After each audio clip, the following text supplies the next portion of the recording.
In a grand hall, the demon king Arachne recognized the otherworld hero and moved to make him her puppet. Earlier that day, he stood before the final boss during a speedrun event as the audience watched. With precise timing, he executed the final glitch and delivered the finishing blow. A new world record was achieved, earning him widespread recognition.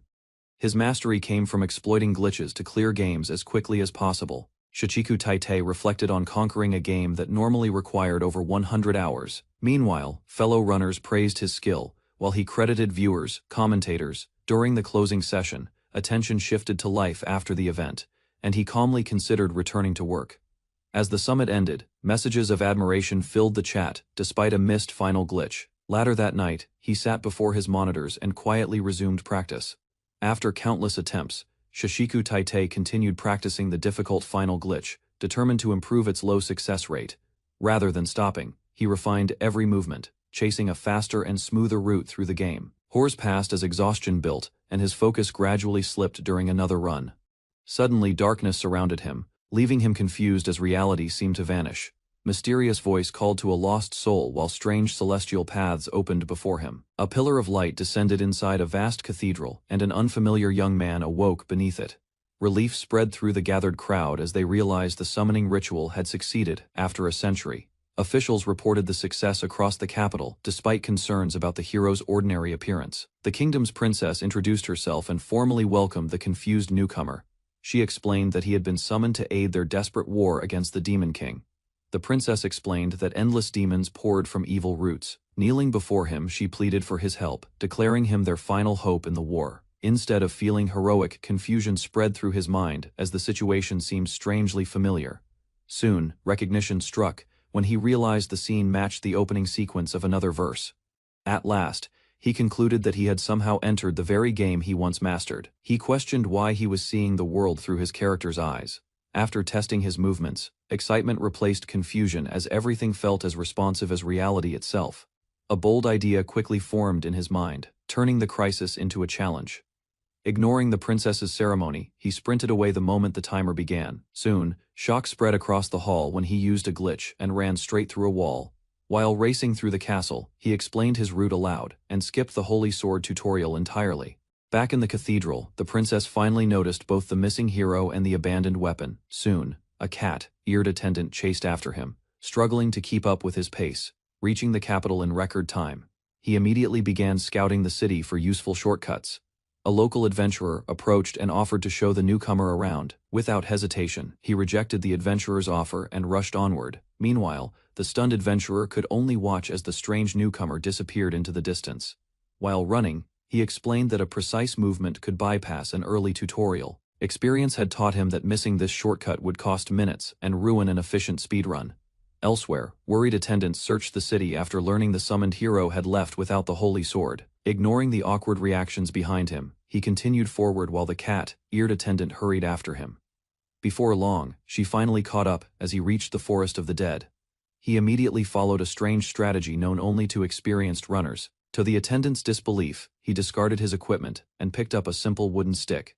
Moments later, he charged directly into a group of undead, leaving his companion completely stunned. Armed with nothing but a stick and determination, he faced the undead while ignoring every warning around him. As the monsters swarmed, he allowed himself to be struck repeatedly instead of avoiding their attacks, leaving him standing victorious despite his battered condition.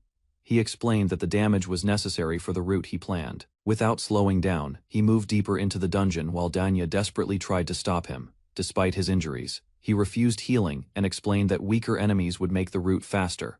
Keeping low defense and taking damage early created the ideal conditions for later sections. Meanwhile, Danya chased after him, determined to heal his wounds no matter what. Viewing her as a constant obstacle, he pushed forward at full speed through the forest. Once the dungeon was cleared, he finally accepted treatment and continued toward the next destination. Danya warned that Arachne, one of the Demon King's elite commanders, awaited inside. Something about her words felt unusual to him, yet he continued following his planned route. Soon, Arachne's giant familiar appeared and blocked the path, creating a dangerous obstacle. Rather than retreating, he rushed around the creature with precise movements that confused everyone watching. Moments later, he calmly defeated the familiar using only a wooden stick, leaving Dashanya speechless. After defeating the familiar, he paused briefly while an unexpected reward appeared before him. Rather than celebrating, He explained that the wooden stick contained a powerful glitch that greatly increased its strength. Meanwhile, Danya and the princess struggled to understand the strange methods behind his success. Luck favored the run when the defeated mini-boss dropped a useful enhancement item. With preparations complete, he confidently headed toward Arachne Castle, the next major challenge on his route. Inside the castle, Arachne welcomed the otherworld hero and revealed her desire to turn him into a puppet. She launched her attack while Danya tried to protect him from the elite commander. Instead of fighting, he activated a known exploit and ran straight past the encounter. Confusion spread through the hall when he suddenly vanished through the castle wall. Arachne ordered her servants to search every corner while Danya followed the hidden route. He claimed the strongest weapon needed for his strategy and ignored the remaining elite commanders. Explained that a rare bug could warp him directly toward the final dungeon. Danya demanded to know how the world could be saved through endless shortcuts. In response, he revealed that defeating every enemy was unnecessary as long as the game could be cleared. With unwavering confidence, he declared his goal to become the fastest person to defeat the Demon King. After reaching a remote cliff, he announced that the final boss route was finally within reach. Meanwhile, Danya followed him down and quietly reflected on everything she had witnessed so far.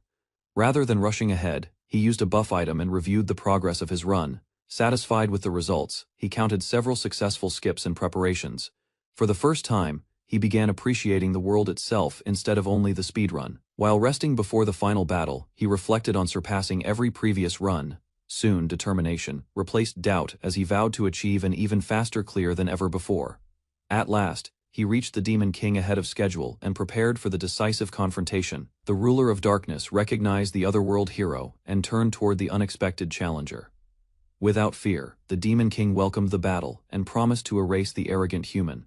He ignored every distraction and followed a precise strategy against the Demon King. Although a single mistake meant defeat, he avoided every attack while striking at carefully chosen moments. Soon, even Danya realized the mysterious newcomer was overwhelming an enemy feared for generations, landed the decisive sequence of blows, and pushed the battle to its end. As the Demon King collapsed, the run reached completion, but he calmly denied that it was over. Just as victory seemed certain, the Demon King transformed and revealed a far more dangerous second phase. Rather than panicking, he calmly explained the attack patterns. Next came a difficult technique he had created himself, one capable of saving precious time. Because success depended heavily on luck, he waited for the perfect sequence of actions to appear. Before attempting the decisive glitch, he quietly asked Danya to pray for his success. As the battle continued, Danya followed his request and quietly prayed, while the Demon King pressed the attack. Fortunately, the next move matched the pattern he had been hoping to receive. Moments later, an unfavorable sequence appeared, threatening to ruin the strategy he had prepared. Unexpectedly, the Demon King shifted attacks at the perfect time, creating a rare opportunity. He credited Danya's prayer and resolved to share the discovery after returning home. He launched into the final technique and raced toward the decisive opening. To Danya's amazement, he began running along the castle wall while maintaining perfect control, balancing on tiny fragments and invisible edges. He executed a precise sequence that pushed the glitch further. Seconds later, he reached the Demon King's weak point and prepared the finishing strike. As victory drew near, the wounded ruler cursed the goddess while the hero closed in. Executing the Shichiku step perfectly, he reached the Demon King's core before the final attack could stop him. Moments later, the decisive strike landed, shattering the core and ending the battle in record time. Defeated at last, the Demon King collapsed and swore vengeance upon the otherworld hero. Silence filled the hall as Danya struggled to process what she had just witnessed. Soon after, she formally acknowledged that he had completed the mission entrusted to him. With the Demon King defeated, he expected the ending sequence to begin and considered the run complete. Meanwhile, Danya revealed her true identity and explained how peace would soon return to the kingdom. Rather than listening carefully, he reviewed the run in his head and evaluated where time could be saved. He continued searching for ways to achieve an even faster record. Then something felt wrong when the ending scene failed to start as expected. Dasanya revealed that she could no longer return to her original form. Hearing this, he immediately realized something was wrong with the outcome of the run. The missing transformation meant an important condition had not been fulfilled, despite the Demon King's defeat. Meanwhile, Danya struggled to understand why the problem remained unresolved. Faced with the unexpected situation, he concluded that the game itself had not truly ended yet. Realizing the world remained incomplete, he feared being trapped forever. In the capital, a cat-eared girl visits a tailor, uneasy among busy streets and unfamiliar attention. A man suddenly appears without clothing, startling her as his presence draws shock. Later, food and shelter ease the tension while he begins adjusting to the new environment. Wearing basic gear, he claims normal behavior, though his actions remain suspicious to her. They move aside quietly, seeking privacy as she prepares to confront him directly, admitting the event was unintentional and linked to a strange game ending he did not expect. He describes a bug caused by using cleared data, creating invisible barriers that prevent entry through normal doors. The cat-eared girl reacts with concern, realizing the issue could affect many places, despite the problem. She continues eating while he reflects on the unusual glitch. Shichiku reveals his knowledge of the world, trying to make sense of Anverse and her role within it. The cat-eared girl struggles to accept Shichiku's explanation, though her own eyes confirm something is clearly wrong. Concluding the phenomenon is neither magic nor logic of that world, a realization strikes as she links his glitch usage to defeating the Demon King, suggesting a deeper consequence. Shichiku recalls countless runs, noting this outcome never occurred. Both recognize the current glitch behaves differently, breaking expectations, and hinting at unpredictable changes ahead. The girl questions him seriously, while Shichiku denies responsibility, reacting with urgency to clear suspicion. After thinking, he proposes a possibility, linking her inability to return with something beyond normal expectations. A realization forms as he identifies the situation as the game's true ending. He explains that defeating the Demon King alone only leads to a standard conclusion. Not this outcome. By fulfilling hidden conditions and overcoming stronger enemies, the real ending finally becomes visible to them. The girl listens in confusion as Shichiku begins summarizing the effects caused by glitches in the world. He explains that reaching the true ending will erase those anomalies and restore her original state. Understanding this, she realizes returning to normal would allow her magic to reconnect with her previous world. A quiet pause follows as guilt surfaces, acknowledging the burden placed on him. She refuses his apology while reflecting on her sudden summoning into this unfamiliar world. Shichiku admits he must return home soon, though he values this world despite its uncertainty. A faint smile appears as he expresses genuine happiness from being in Anverse, surprising the girl. Restlessness grows within him, unable to stay calm without acting as he usually does. His habits surface, revealing he constantly treats the world like a speedrun, driven by efficiency. Hearing this, the girl becomes uneasy, sensing his mindset prevents him from truly living in this world. Planning to gather information while staying cautious about their unusual situation, a dark vortex appears beyond the city walls, drawing Shichiku's attention as its presence feels unnatural. The girl explains it as the source of all monsters, something even defeating the Demon King could not fully stop. She warns that peace is fragile, urging vigilance despite the Demon King's fall. Shichiku quietly understands, recognizing a deeper path tied to her fate and salvation, leaving the girl confused as he heads toward the item shop without warning. Walking through the city, he becomes aware of the world's vivid detail, realizing he is truly inside the game. Suspicion grows as he analyzes her behavior, concluding she may not act like a normal character within the system. A loud disturbance interrupts them, drawing attention to the sky as something approaches rapidly. Chaos erupts when a wyvern breaks through the barrier, forcing civilians to panic. The girl freezes, staring upward as danger suddenly fills the sky above the capital. A massive wyvern descends, spreading its wings as its presence overwhelms the city below.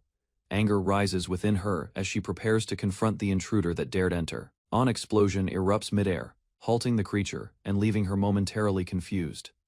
From behind, Shichiku steps forward, raising a slingshot as he calmly takes control of the situation. Shichiku prepares a simple slingshot, loading it with firecrackers while focusing on the incoming threat. The attack ends quickly, leaving the girl stunned as he casually explains his quick purchase in action. He reveals the event is predetermined, triggered upon entering the capital as part of the game's system, drawing from experience. He recalls mastering similar events during previous playthroughs. With confidence, Shichiku explains the precise timing needed to defeat the wyvern before it can attack. Shichiku demonstrates a rapid technique, canceling motions to fire the slingshot at extreme speed. The girl reacts sharply, scolding him for using such glitches openly, despite his attempt to justify it. Onlookers gather, confused and disturbed by his unnatural movements and strange behavior. Attention shifts as townspeople question his identity, noticing his unfamiliar presence in the city, recalling his earlier actions and adding to the growing confusion surrounding Shichiku.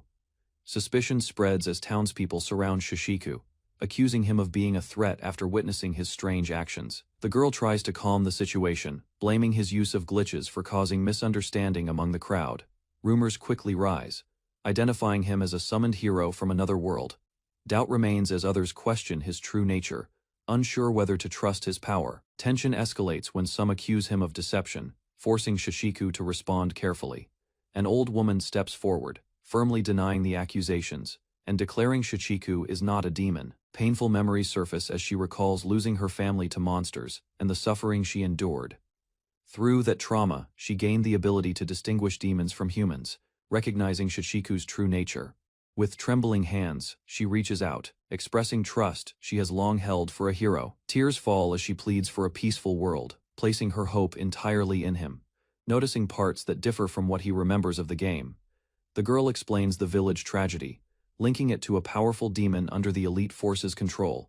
He feels the weight of reality, realizing these events are far more painful than when seen as a game. Looking toward the distant vortex, both understand the threat continues to spread across the land. She admits her duty remains unfinished, despite the Demon King's defeat.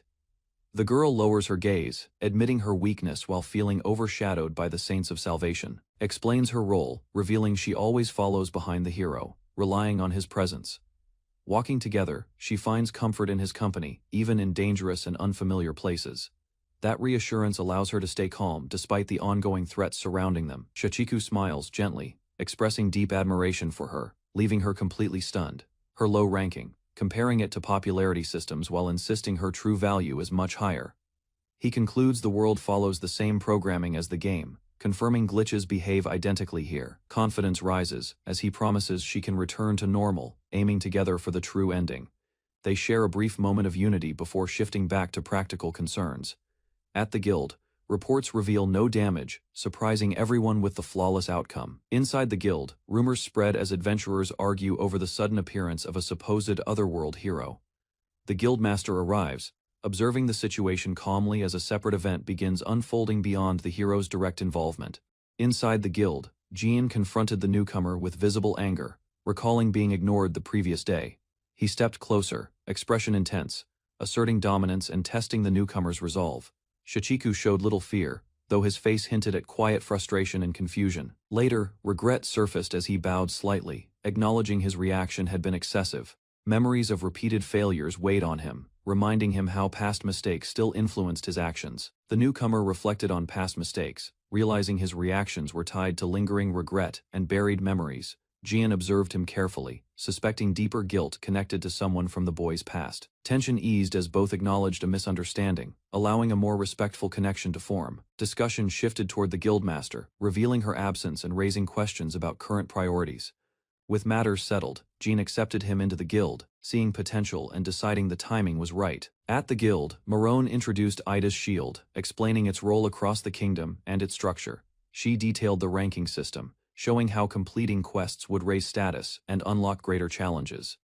The newcomer learned he could register without an exam, thanks to a trusted recommendation. Jean added that the guild's badge granted credibility and easier travel between cities. Hearing about rewards and Ida's influence, the group recognized the opportunities awaiting ahead. The group admired Ida's presence, recognizing her influence as a reason many joined the guild. Tension rose briefly when emotions flared, though the situation quickly settled without escalation. The newcomer observed everything closely, noticing how interactions felt more vivid than expected. He reflected on the world's depth, realizing its details and systems resembled a fully immersive game. Excitement grew within him, as the experience matched his desire to engage and progress through this world. At the counter, the newcomer followed instructions, placing his hand on a crystal device to begin registration. The receptionist confirmed his name, carefully verifying the identity shown through the system. His status appeared as level 1, surprising others while he realized his familiar name carried over concern, spread among the group as they noticed he had not progressed at all. The process continued, leaving questions unresolved while others stepped aside to give space. She questioned how he could defeat a demon king at level 1, suspecting something unusual. Sachiko calmly confirmed it, revealing his approach was based on speedrunning methods. Began explaining the concept, linking it to knowledge from another world and past experience. Idea expanded as he described cooperation, strategies, and shared techniques behind efficient runs. Concluded by showing its scale, explaining that many players worldwide compete and refine these methods. He explained that defeating the Demon King depended on minimizing time, though the final boss possessed overwhelming strength. Early strategies relied on leveling and switching to stronger weapons for faster completion. Progress stalled as obstacles and time limits prevented further shortcuts, despite discovered glitches. Eventually, a broken weapon with extreme power appeared, changing the entire approach. He revealed how this glitch transformed speedrunning methods, spreading widely and reshaping how players cleared the game. Using a powerful glitch, he described how the Demon King could be defeated quickly, even at level 1, setting a remarkable record. Meanwhile, the registration process approached its conclusion as the group waited for confirmation. Suddenly, attention shifted when an imposing presence appeared behind them. The guildmaster stepped forward, her authority immediately recognized by everyone nearby. Surprise spread through the group as he realized the awaited figure had finally arrived. Standing before the guildmaster, he felt overwhelmed by her presence, struggling to reconcile her image with what he expected. Embarrassment followed as his thoughts showed on his face, prompting others to question his reaction. Attention shifted to her mood, with those nearby sensing tension and recalling her connection to Danya. Composing himself, he introduced his name and declared his intention to join the guild. Then, with calm resolve, he revealed his true identity as the Otherworld hero. Recognition spread, as the guildmaster identified him, linking his identity to his unusually low level. Her expression hardened, exposing her view of him as someone who abandoned his duty in another world. Memories of his failure surfaced, describing how he fled without completing his mission. Anger erupted as she moved to attack, refusing to accept any defense for his actions. With fury, she condemned him, questioning how he could disregard the people who depended on him. The guildmaster rejected him, throwing a sword forward and demanding he prove himself through a duel. Concern spread among the others, but she silenced them and set strict conditions for the fight. Instead of taking the sword, he calmly chose a simple wooden stick. Confidence showed as he gripped it, ignoring attempts to stop him. Shock followed when its true power was revealed, making everyone question the outcome. She followed him with concern, reminding herself of her bond with Kira, while sensing the tension ahead. Confidence appeared on his face as he prepared, holding the wooden stick without hesitation. The duel began as he stepped forward, while fear and urgency spread among those watching. At the guild training ground, the speedrunner accepted a challenge from a Valkyrie knight. Around the arena, several spectators grew uneasy as both fighters faced each other. Instead of retreating, he remained calm and prepared for the coming battle. Seeing his resolve, the knight recognized his courage and chose to stop holding back moments later. She activated a divine skill, releasing immense power and signaling the true start of their duel. As the Valkyrie activated her blessing, the spectators immediately noticed her armor changing and sensed the danger ahead. Enhanced by divine power, her body gained far greater strength and speed than before. Meanwhile, the speedrunner's past feats were recalled, leaving the audience convinced he had already surpassed normal humans. Despite growing concern from the sidelines, neither fighter showed any intention of stopping. Soon, both opponents took their stances, and the long-awaited duel finally began. The speedrunner rushed forward at astonishing speed, reaching the Valkyrie before she could fully react. Recognizing the threat, she tightened her grip and pushed her enhanced abilities even further. However, sending him flying across the training ground and shocking the spectators. Soon after, the crowd ran toward the fallen challenger, while the Valkyrie calmly watched from a distance. He stood up again, saved by his equipment, and ready to continue the match. After the clash ended, the spectators hurried over and used recovery magic to treat the injured speedrunner. One of them questioned why he had charged into such a dangerous fight. In response, he calmly explained that the battle was a scripted defeat event. According to his knowledge, no matter what happened, the outcome was fixed by the game's story, therefore, triggering the event immediately, instead of wasting time in a hopeless battle. While recovering, the speedrunner noticed small differences from the original game and began reconsidering his assumptions. Soon after, he thanked the healer and confirmed that his injuries had completely disappeared. A misunderstanding followed when she mentioned a close friendship that he never expected to hear about. The healer immediately rejected his reaction and struck him in frustration. Before the situation could settle, another adventurer arrived carrying recovery potions that were no longer needed. After the duel, Kira approached Shachiku and questioned whether he had intentionally thrown the fight. Only someone equal to or stronger than her could have reacted that way. Shachiku realized events were no longer following the original game. Rather than giving a complicated explanation, he stated that he had no reason to defeat Kira. Hearing that, she accepted his answer and regarded Shachiku as an ally who would face the Demon King alongside her. Kira apologized for her earlier behavior and admitted that her first impression of Shachiku had been unfair. Shachiku expressed his desire to build a friendship and work together from that point onward. After dismissing the others, Kira asked to speak with Shichiku privately about an important matter.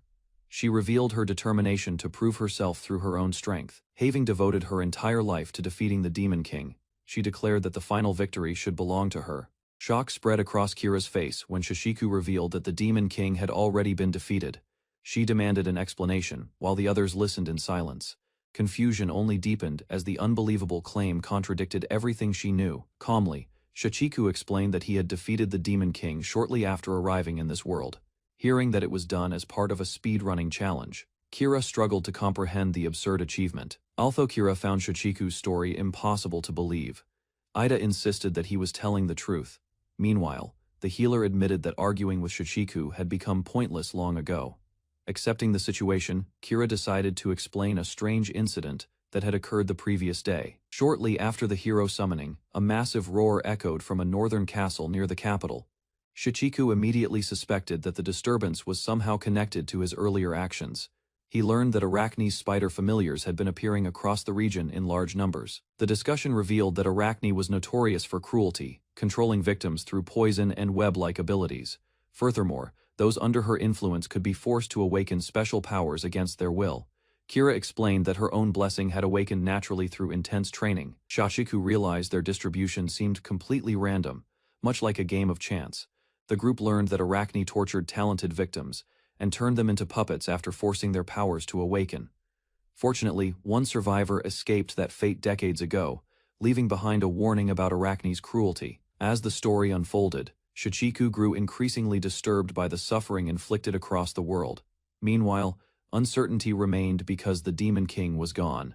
Everyone agreed that swift action was necessary before Arachne launched her next move. After hearing the report, Kira worried that waiting any longer would give Arachne time to act.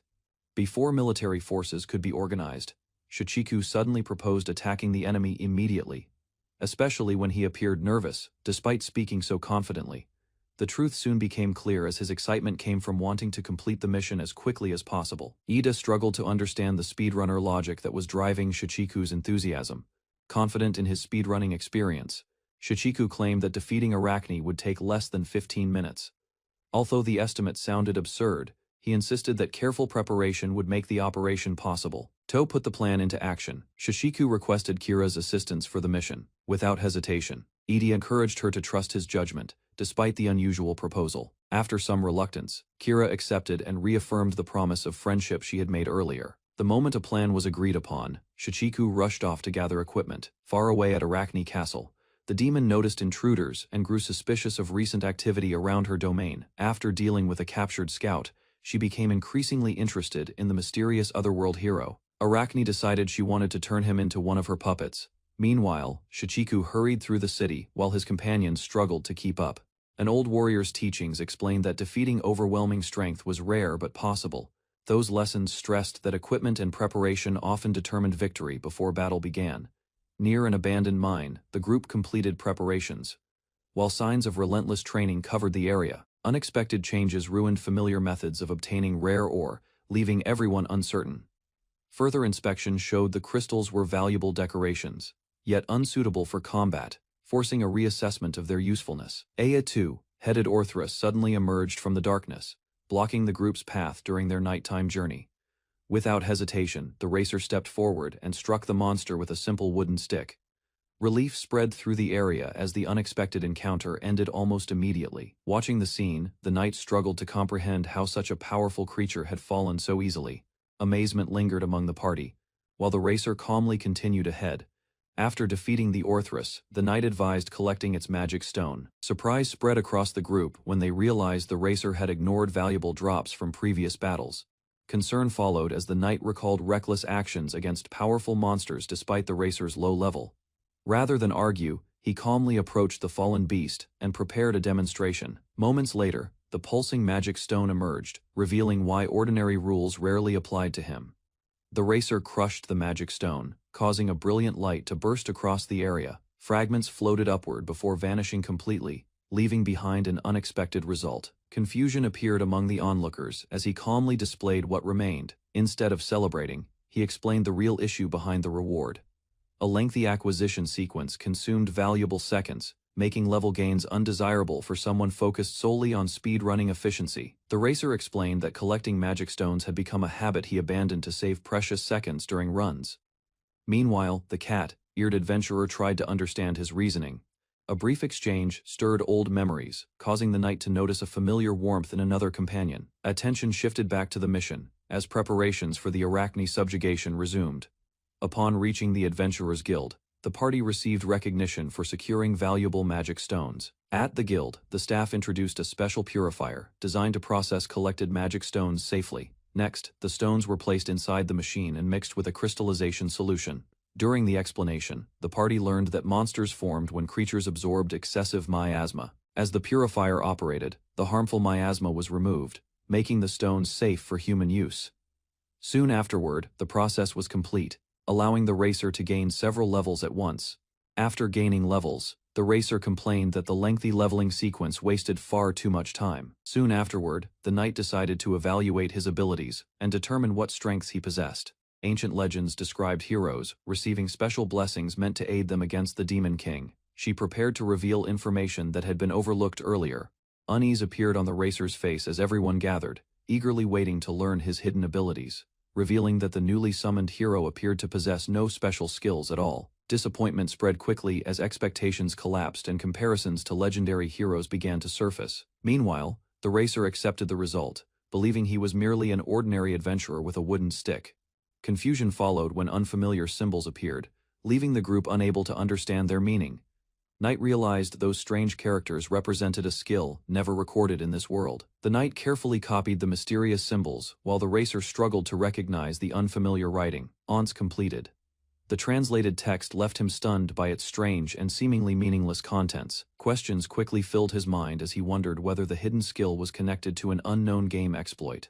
Knight announced her intention to challenge Arachne alone. Alarm spread through the room as the others learned she planned to proceed without official approval. Kira remained determined to face Arachne alone and keep the threat away from the capital. Doubts persisted because the hero's abilities remained unknown, while their only notable resource was a rare scale ore. After observing him for days, Kira admitted she still could not understand his intentions. Nevertheless, the racer revealed he already had a plan and believed teamwork would secure victory. Attention shifted as he began outlining a special strategy for confronting Arachne. Rather than worrying about levels, the racer proposed solving the problem with money.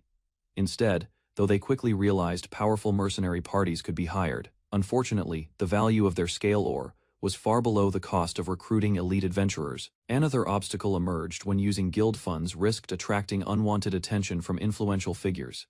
A confident smile appeared as the racer revealed a secret plan and asked everyone to remain silent. Curiosity mixed with unease as the group waited to see the mysterious otherworldly method the racer mentioned. He requested only a shining scale ore and an ordinary slingshot.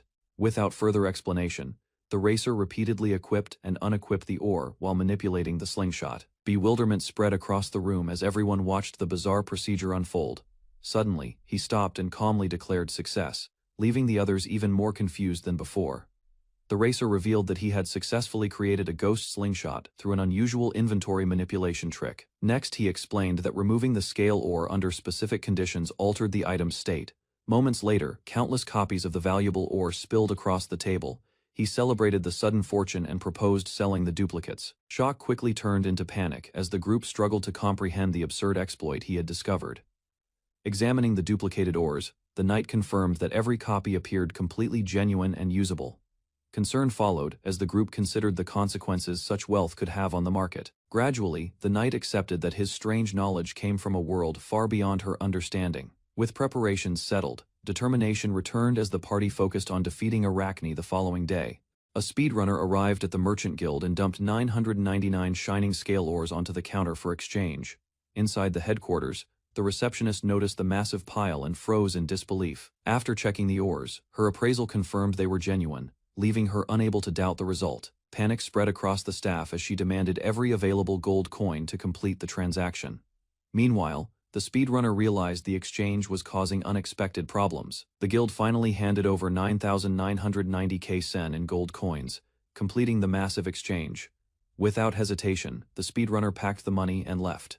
Using equipment prepared earlier, he rushed toward the next step of his route. Behind him, his companions followed while trying to keep up with his constant movement. Soon, a message arrived from Marone, forcing the group to consider an unexpected development in the plan. A message revealed that a powerful rank party had arrived at the North Plaza, drawing the speedrunners' attention. Soon, the famous Silver Dragon Fang party appeared, causing excitement to spread through the crowded square. People gathered around the group, eager to witness the legendary adventurers in person.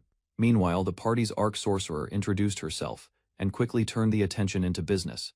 Rather than enjoying the admiration, the members charged fees for autographs, handshakes. Speedrunner concluded that the famous adventurers resembled performers more than heroes. Soon, the leader of Silver Dragon Fang asked whether anyone knew the whereabouts of the otherworld hero. News spread that the hero had recently been summoned, and the party intended to recruit him. Oz people praised the hero's future achievements, excitement filled the plaza, and expectations continued to grow. Unexpectedly, the speedrunner found the S-rank adventurers standing directly behind him. The crowd panicked when a suspicious figure suddenly appeared, causing people to believe a monster had attacked the plaza. Realizing the danger, but their disguises had already been exposed. Wolf Warrior struck them down while the sorcerer sealed the situation with overwhelming force. Once the imposters were defeated, the real Silver Dragon Fang revealed themselves and assessed the disturbance. After restoring order, the sorcerer approached the shaken young man. The elderly woman thanked the S-rank party and the speedrunner for exposing the imposters before more harm could be done. Party leader questioned how she had seen through the monsters' disguises. He explained that revealing monsters in a crowded plaza could have caused even greater panic. She admitted that fear always overwhelmed her whenever monsters appeared before her. Leader realized that someone without combat experience had been forced to survive through fear alone, promising that the Demon King would be defeated alongside the summoned hero. Afterward, the adventurers admitted that the newly summoned hero was still far from meeting their expectations. Their leader confidently remarked that the hero would not have a chance to stand beside them yet. Meanwhile, the speedrunner continued racing toward Arachne's castle, while his companions struggled to keep pace. Rather than slowing down, turning the journey into an even more absurd sprint. While running, the speedrunner explained that continuous cartwheels could greatly increase movement speed when performed correctly. Drawing from experience, he noted that many runners injured themselves by repeatedly using the technique. He revealed that non-stop cartwheels were considered too dangerous and banned in speedruns. Meanwhile, one of his companions quietly observed his unusual behavior during the journey. The longer she traveled with him, the more difficult she found him to understand. Kira caused a commotion in the royal castle, while desperately trying to stay beside her friend, Princess Ida. She boldly insisted that their friendship mattered more than formal status.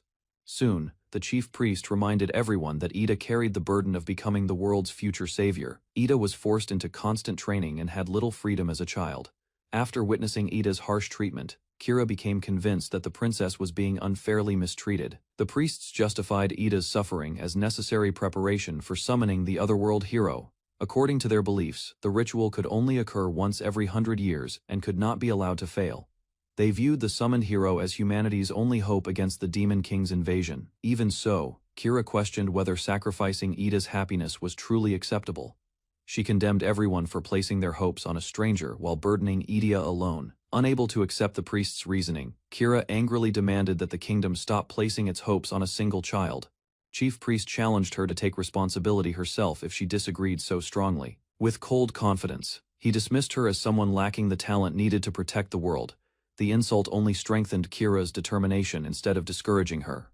Moments later, she grabbed a sword, shocking everyone who witnessed her response. Refusing to surrender, Kira swore that she would surpass every swordsman, defeat the Demon King, and protect Ida herself. Tears filled her eyes as she begged everyone to stop mistreating her closest friend. She abandoned her beloved music and devoted herself entirely to swordsmanship. Years passed, bringing unmatched skill, powerful equipment, and recognition throughout the kingdom. Despite all her achievements, she still could not free Ida from her endless training. Despite the Demon King's defeat, Kira realized that Ida's struggle had never truly come to an end. Having gained immense strength, she finally understood how naivete her childhood views had been. Her wish remained unchanged as she continued searching for a way to ease Ida's burden. Meanwhile, she noticed the speedrunner moving far ahead and hurried after him through the city. Kira questioned why someone so capable refused to join an S-rank party. When Kira suggested joining an S-rank party, the speedrunner immediately rejected the idea without hesitation.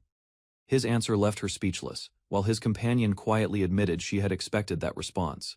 At the same time, the Silver Dragonfang party confirmed that they had no intention of appearing for recruitment. Confused by his refusal, Kira chased after him through the streets, determined to learn his real reason. 50 years earlier, life moved peacefully in Tadanka village on the outskirts of the capital. Lauren spent her days helping others and caring for her family. Meanwhile, her younger sister Norin recovered from a recent illness and eagerly prepared to accompany her. Together, the sisters planned a trip to the nearby mountains to gather wild berries. Before their departure, a villager warned them about monsters recently seen near the area. As the sisters left the village, neighbors called out with warm praise. Several villagers offered reminders and advice, urging caution while also joking about Norin's energetic habits. The pair headed toward the mountains to gather berries before sunset. Along the forest path, Norin brought up stories of the legendary hero whose adventures she had studied. Dreams of distant lands filled her thoughts as she imagined visiting the remarkable places described in those old records. Norin excitedly spoke about gaining a special blessing that could help her become strong enough for great adventures. Lauren listened as her sister explained that divine gifts granted unique abilities to certain people. Confidence filled Norin as she imagined training hard and overcoming every challenge that awaited her, who quietly pointed out how much time would pass before such dreams could come true. Their discussion ended abruptly when an unfamiliar smell drifted through the air. A strange odor led the sisters to a cliff, where they witnessed a horrifying scene unfolding in the village below.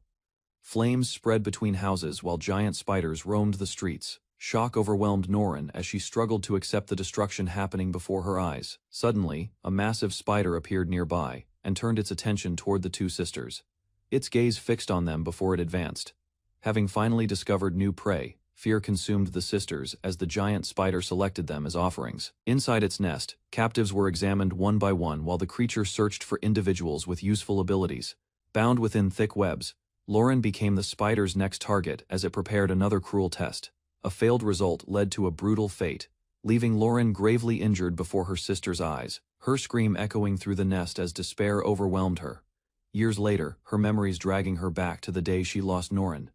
Tears fell as she realized nothing had changed, and the pain of that tragedy still remained. She struggled to calm herself while the haunting memories lingered. Elsewhere, a determined woman fixed her gaze forward, preparing for a mission of her own. At the ruins of former Tadanka village, now known as Spider's Highway, a new journey quietly began. Group entered the ruins that had remained untouched since Arachne's attack 50 years earlier. Scattered belongings and preserved structures suggested the area had barely changed despite the passage of time. Abandoned tools and personal items lay where they had been dropped. A painful memory surfaced as Kira quietly recalled someone connected to that forgotten tragedy. Soon after, the group spotted a lone figure ahead and hurried forward to catch up with him. Their guide explained that the area remained the most dangerous part of the route. A swarm of giant spiders emerged and surrounded the travelers from every direction, but the guide stopped her before she could draw them into battle. The others questioned how he intended to overcome such overwhelming numbers. Instead of fighting, he calmly chose a faster path forward, determined to pass through the swarm without wasting time. Trusting the guide's instructions, the group charged directly into the swarm and attempted to match his movements, explained the spider's predictable attack patterns and led the others through narrow openings between them. As more monsters closed in from behind, the route became increasingly dangerous. He scattered gold coins across the ground, while continuing to run. The spiders immediately abandoned their pursuit, allowing the group to escape without a single battle. After clearing Spider's Highway, the guide treated the escape as a routine success, especially when he showed little reaction to the ruined village around them. Kira began to suspect that he viewed the entire conflict through a completely different perspective than everyone else. To him, defeating Arachne appeared to be nothing more than a challenge measured by speed and efficiency. Meanwhile, a bell rang as an important gathering was called. Deep within the Demon King's domain, a summons echoed through the throne hall as powerful rulers gathered before their fallen king. With cold determination, she demanded the head of the otherworldly hero as an offering to their cause. Shichiku's team was mining shining scale ores while he quietly observed the situation. Meanwhile, the Demon King's Elite Four gathered around a round table. Through the Gate of Purgatory, Arachne arrived using a transportation spell that connected the Elite Four's bases. Across the room, one member noticed her late arrival and mocked her slow pace. Raspy teased Arachne's poor memory while Brahms calmly watched the exchange as the meeting finally began. Arachne grew irritated as Raspy mocked her age and compared her to a child. Brahms quietly watched while Raspy continued the teasing, making the insult even harsher anger. quickly boiled over, and Arachne fired back with a sharp insult of her own. Before the argument could escalate further, Morphamut silenced the room. The mood immediately shifted when she revealed the reason for the gathering. The Demon King had lost the Dark Sunday. Morphamut suddenly broke into tears and announced that the Demon King had died. She mourned losing her father while Brahms reflected on the shocking news. Confused by the others' calm reactions, she demanded to know why nobody was crying. After Raspi awkwardly joined the crying, Morphamut revealed that humans had acted the previous day. The meeting fell silent when she explained that a newly summoned hero had defeated the Demon King on the same day. Refusing to believe that the Demon King could have been defeated so quickly, Arachne lost her patience and grabbed Raspi, convinced the reaction was mocking the tragedy.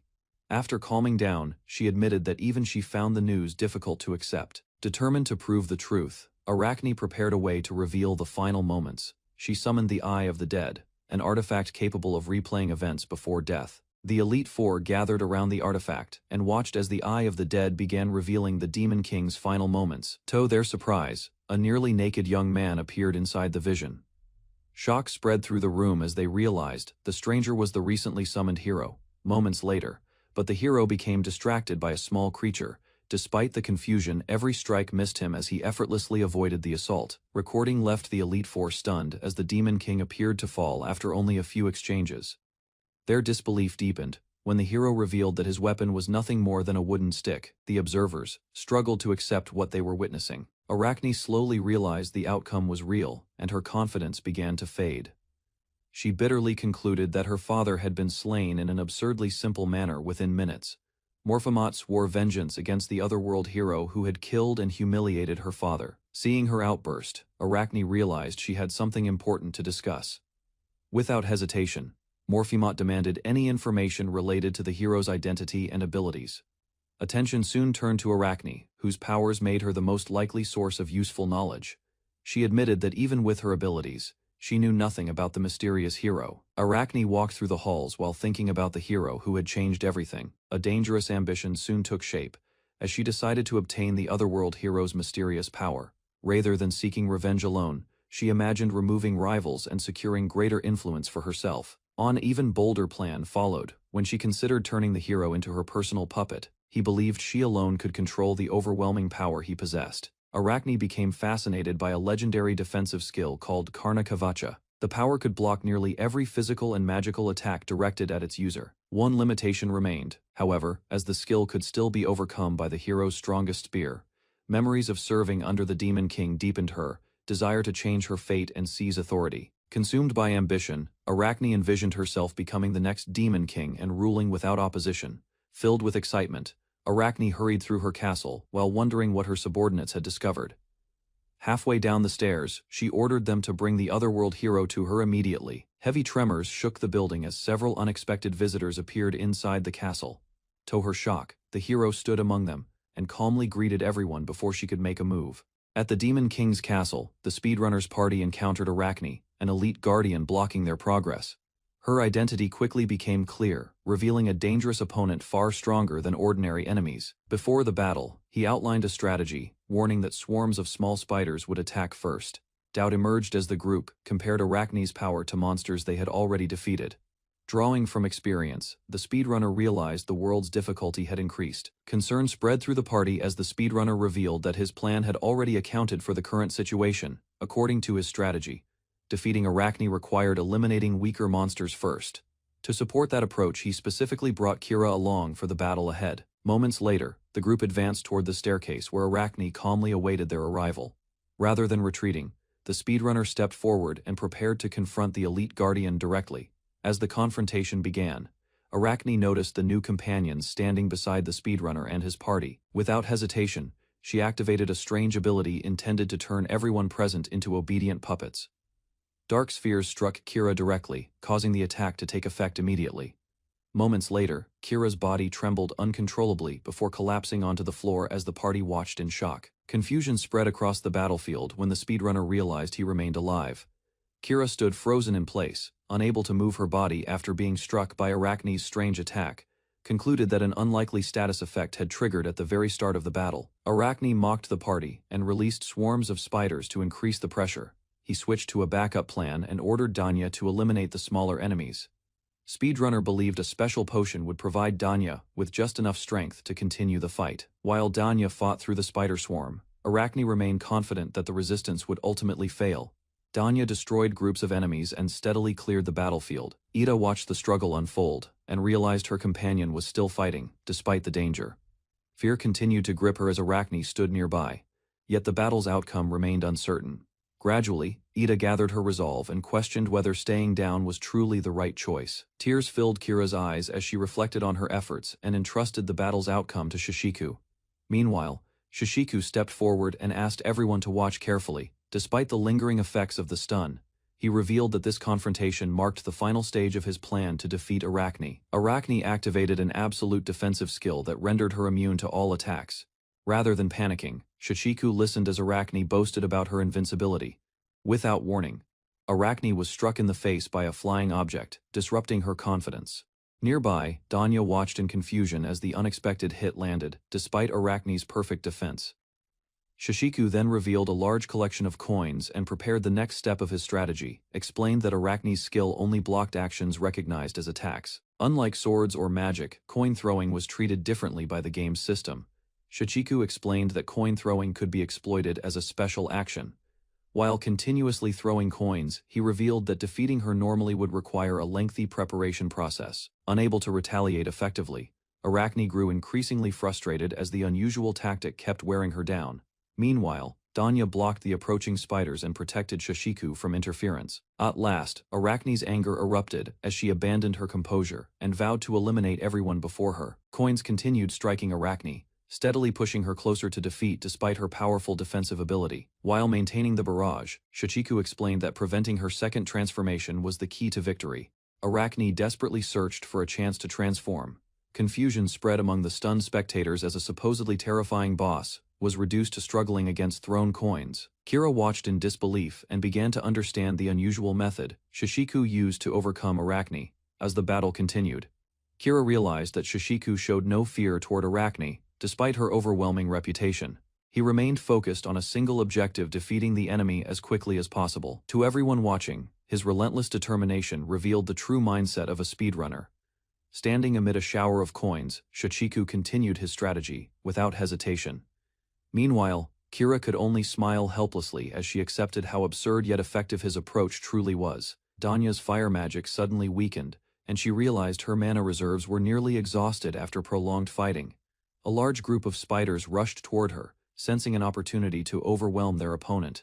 Fear crossed her face, yet she tightened her grip and prepared herself for one final effort. Before the spiders could reach her, Kira launched a powerful technique. Moments later, the attack continued, tearing across the battlefield, clearing a path, continued cutting through the remaining spiders, and declared that she would handle the enemies surrounding the battlefield. Shishiku calmly continued the final phase of his strategy against Arachne. With only one hit remaining, he prepared the last coin needed to finish the battle. Arachne abandoned her pride and desperately begged for her life while enduring the relentless barrage. Shishiku recalled the tragedy behind Arachne's past and listened to the reason for her desperate plea. Ignoring Arachne's desperate pleas, Shishiku remained focused on his goal and declared that time mattered more than anything else. With Arachne defeated, Shishiku completed the encounter and stopped the timer, successfully finishing his speedrun strategy. A giant spider, like boss, unleashed a powerful attack, while the girl stood beneath its shadow. Unexpectedly, the skill backfired and the creature perished instead, leaving only a skeleton behind. Across the hall, the party stared at the outcome as the blue-haired runner confirmed the battle had ended. Afterward, he reviewed the run and examined several mistakes that wasted valuable time. Suddenly, the castle trembled violently, forcing everyone to face a new threat. Remembering a forgotten item, the group prepared an emergency escape as the castle continued to shake. Danya activated the travel tool and instantly transported everyone away from the collapsing structure. Far from the castle, monsters emerged and spread chaos across the surrounding area. Soon, the party arrived in the capital and appeared near the Adventurers Guild. A guild member noticed them at once and rushed over, shocked to see Danya safely return. Adventurer revealed a rare escape item and explained how he managed to survive the crisis. Confusion spread when the blue-haired runner showed no urgency about the dangerous boss everyone feared. Meanwhile, his companions realized the entire battle had taken only a short time, far earlier than expected. Faced with growing concern, he finally revealed the outcome of the mission. Across the capital, news quickly spread that Arachne had already been defeated. Several demons reviewed news of Arachne's unexpected defeat and mocked the fallen commander. They dismissed the result as a fitting end for someone who relied on borrowed power. Meanwhile, one observer remained thoughtful and paid close attention to the details behind the battle. Questions soon arose about how the hero discovered Arachne's weakness so quickly after arriving. Considering every possibility, he suspected the hero fought with experience gained through countless repetitions. While reviewing the battle, the demon questioned whether the hero truly defeated Arachne through a simple weakness. He found the explanation difficult to accept and continued searching for another answer. Soon, he stopped making assumptions and chose to wait for more reliable information. Nevertheless, the hero was recognized as a dangerous threat capable of disrupting demon plans. Meanwhile, another demon became increasingly interested, believing the mystery extended far beyond a wooden weapon. After the exhausting battle, the hero finally woke up and realized he had slept much longer than expected. A strange noise outside his room drew his attention just as visitors arrived to check on him. He accidentally appeared half-dressed and shocked everyone present. Confusion spread as he searched desperately for a missing item from his original world. Eventually, the situation calmed down and he apologized before joining the others at the table. After waking up, the hero confirmed he had truly arrived in the world of another verse. While reviewing the timeline, he explained how quickly he defeated major enemies within only a few days. Soon, his attention shifted to the knight's unusual outfit, which reminded him of content from a game expansion. Noticing his exhaustion, she encouraged him to stop worrying. Finally, she revealed the real reason for her visit and waited for his reaction. The knight nervously asked whether her new appearance seemed strange compared to how she usually dressed. Without hesitation, the hero assured her that the outfit looked completely natural and suited her well. Hearing the compliment, she became flustered and struggled to hide her reaction. Soon, the conversation shifted as the group decided to spend the pleasant day exploring the city. Meanwhile, the knight quietly watched the hero while walking beside him. While exploring the city, the knight found herself paying unusual attention to the hero's appearance. She tried to focus on more important matters and regain her composure. Meanwhile, recent events reminded the group how differently the hero reacted to situations. Others found shocking. Gradually, her concern turned into suspicion as she began imagining a deeper connection between certain companions. The hero remained unaware while the knight struggled with her growing confusion. While walking through the capital, the hero attracted attention after a child recognized him from recent rumors. Unfortunately, the misunderstanding spread quickly, causing nearby residents to repeat an embarrassing nickname. Soon, a crowd gathered around him and treated him like a local celebrity. As more people arrived, news of Arachne's defeat became the center of discussion. Before long, excited children surrounded the hero, leaving him overwhelmed by unexpected popularity. While enjoying the attention from the townspeople, the hero noticed his companions reacting differently to the unexpected situation. Later, the group visited a small house in the refugee district. After receiving an important lead, mysterious resident welcomed them and revealed an item recovered from Arachne. Upon examining the object, the hero immediately realized it could be connected to someone significant. Soon, the clue pointed toward a missing relative whose fate remained unknown. The hooded woman revealed that Arachne had killed her sister. Holding the recovered item, she finally accepted that the tragedy had truly come to an end. Relief replaced grief as she expressed heartfelt gratitude toward the hero for resolving the matter. She watched the group depart while carrying a renewed sense of peace. Meanwhile, the knight gained a new perspective and recognized a more compassionate side of the hero. After discussing the completed subquest, the hero explained that its reward was minor. Even so, he decided to keep pursuing the matter because the item belonged to a grieving woman. His reasoning caught the others off guard, leaving them briefly unsure how to respond. Later, the group arrived at the Adventurers Guild, where an upset receptionist confronted the hero.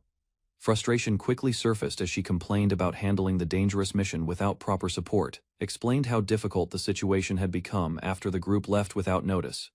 Relief soon replaced frustration as she learned that everyone had returned safely from the mission. However, an urgent message from the capital arrived, demanding a response regarding Arachne's defeat. Taking responsibility, the knight prepared an official report while deciding to conceal the hero's unusual abilities. With the matter settled, she encouraged the pair to enjoy the remainder of their day. He and Danya continued walking through the quiet streets alone for the first time. After a long silence, Danya gathered her thoughts and decided to address something she had been holding back. Lowering his head, the hero apologized for placing her in danger during the battle against Arachne. Despite understanding the risks, he admitted that the situation had nearly gone wrong. Danya reassured him that everything unfolded as planned and nobody was harmed, questioned why the hero treated the world so seriously, despite calling it a game. She softened the conversation and admitted she was only teasing him. Rather than doubting him, Danya revealed that she had trusted his judgment during the dangerous mission. With a smile, she asked him to keep meeting those expectations in the future. Hearing his name spoken by her for the first time, the hero froze in surprise. While reflecting on Danya's words, the hero quietly concealed the thoughts running through his mind. Suddenly armed soldiers surrounded the pair and interrupted their peaceful walk through the capital. Without understanding the situation, the hero was identified and ordered to accompany the guards immediately. Before tensions could rise further, a noblewoman stepped forward and clarified his status as an honored guest. Moments later, her appearance brought the confrontation to an abrupt end. As the noblewoman approached, Danya immediately noticed something unusual and reacted with visible confusion. Ada Falshula, the kingdom's sole princess, holds overwhelming holy power, revered as a being near divine. Within Falshula Castle, her presence shapes the capital, where authority and faith quietly revolve around her existence. Inside the tower, a small group approaches the princess, their visit guided through guarded halls and silent watch. Guards are dismissed as she asserts control, allowing only selected companions to remain beside her. Soon, an anomaly appears revealing two identical existences overlapping. The boy analyzes the situation, realizing the world behaves like a manipulated system. An unknown bug reveals itself inside the tower, as the girl notices inconsistencies that should not exist within normal logic. Companion drops her act, exposing awareness that disrupts the expected flow of events. Without warning, the princess shifts form violently, her presence changing into something overwhelming and unnatural. Relaxing afterward, recognizing the connection between identities and the one the boy favors, his composure breaking under the weight of a truth he cannot ignore. The girl reveals the seated figure as Ain, exposing a connection between the princess. The boy confusion spreads, while the system's logic collapses, as knowledge of the world fails to explain the presence before them. Memories surface within the boy, yet none match the anomaly, now standing in front of him. The truth becomes clear, as the entity declares itself non-existent, exposing the hero's origin, revealing a disgraced noble whose actions led to an illegitimate bloodline tied to the royal family. Neglected and unrecognized, the child grows in isolation until secretly accepted as a substitute for the princess, choosing comfort over hardship, preferring life within the castle over the struggles outside. While the boy questions why such truth was never known despite his knowledge, doubt deepens as the situation defies logic, marking the hero as an irregular existence within the system. Princess begins revealing hidden events, pointing out how the boy completed an impossible feat within days. Discussion shifts to politics, where his rapid victory causes unrest among officials and disrupts planned agendas. Attention turns to the Wise Sages Congress, a powerful group influencing decisions. Memories from another record confirm their existence, exposing restrictions placed on the hero to limit his actions. Concern grows among certain members, as his abnormal success unsettles those aware of the truth. Concern spreads among observers as the rapid subjugation triggers suspicion, forcing the Wise Sages Congress to react immediately. Realizing his actions are being redirected to serve another's hidden objective, Ain steps forward as the princesses stand, intent on uncovering the full truth beyond what others can perceive. Pressure builds as the girl urges him to reveal everything, including details from before his summoning. Tension rises as a warning follows, preparing him to face an unsettling and unexpected reality. Ain calmly listens, showing no surprise as the truth begins to surface, her composure steady despite the implications. Sudden shock breaks her expression when she learns the Demon King has already been defeated, describing a speedrun-like outcome that contradicts the world's natural progression. Confusion spreads as others struggle to accept the abnormal result. Realizing such an event should be impossible, regaining control, Ain decides to manage the aftermath, choosing to handle the political consequences personally. Suspicion remains as Ain refuses to fully trust the boy, unsettled by the unnatural speed. Attention shifts to the outskirts, where land once ruled by monsters becomes the focus of a rebuilding plan. With the threat gone, opening the possibility for restoration through his speedrunning ability, a broader strategy forms, aiming to prevent future dangers while attracting settlers. Confidence grows in his abilities, as the plan relies heavily on his unmatched speed to complete the task quickly. Ain proposes a short deadline, testing the boy with a task far beyond normal expectations. Doubt fills the room as rebuilding a village so quickly seems impossible. Behind her calm expression, she plans carefully, intending to observe his limits, while others prepare the foundation.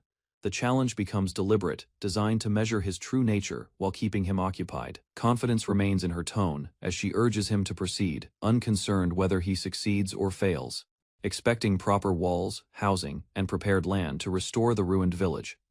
The task is framed as part of a larger progression, where speedrunning could bypass normal limits and complete it efficiently, comparing it to past feats and treating it as another objective to clear. After brief thought, he estimates an absurdly short time, revealing confidence far beyond expectations.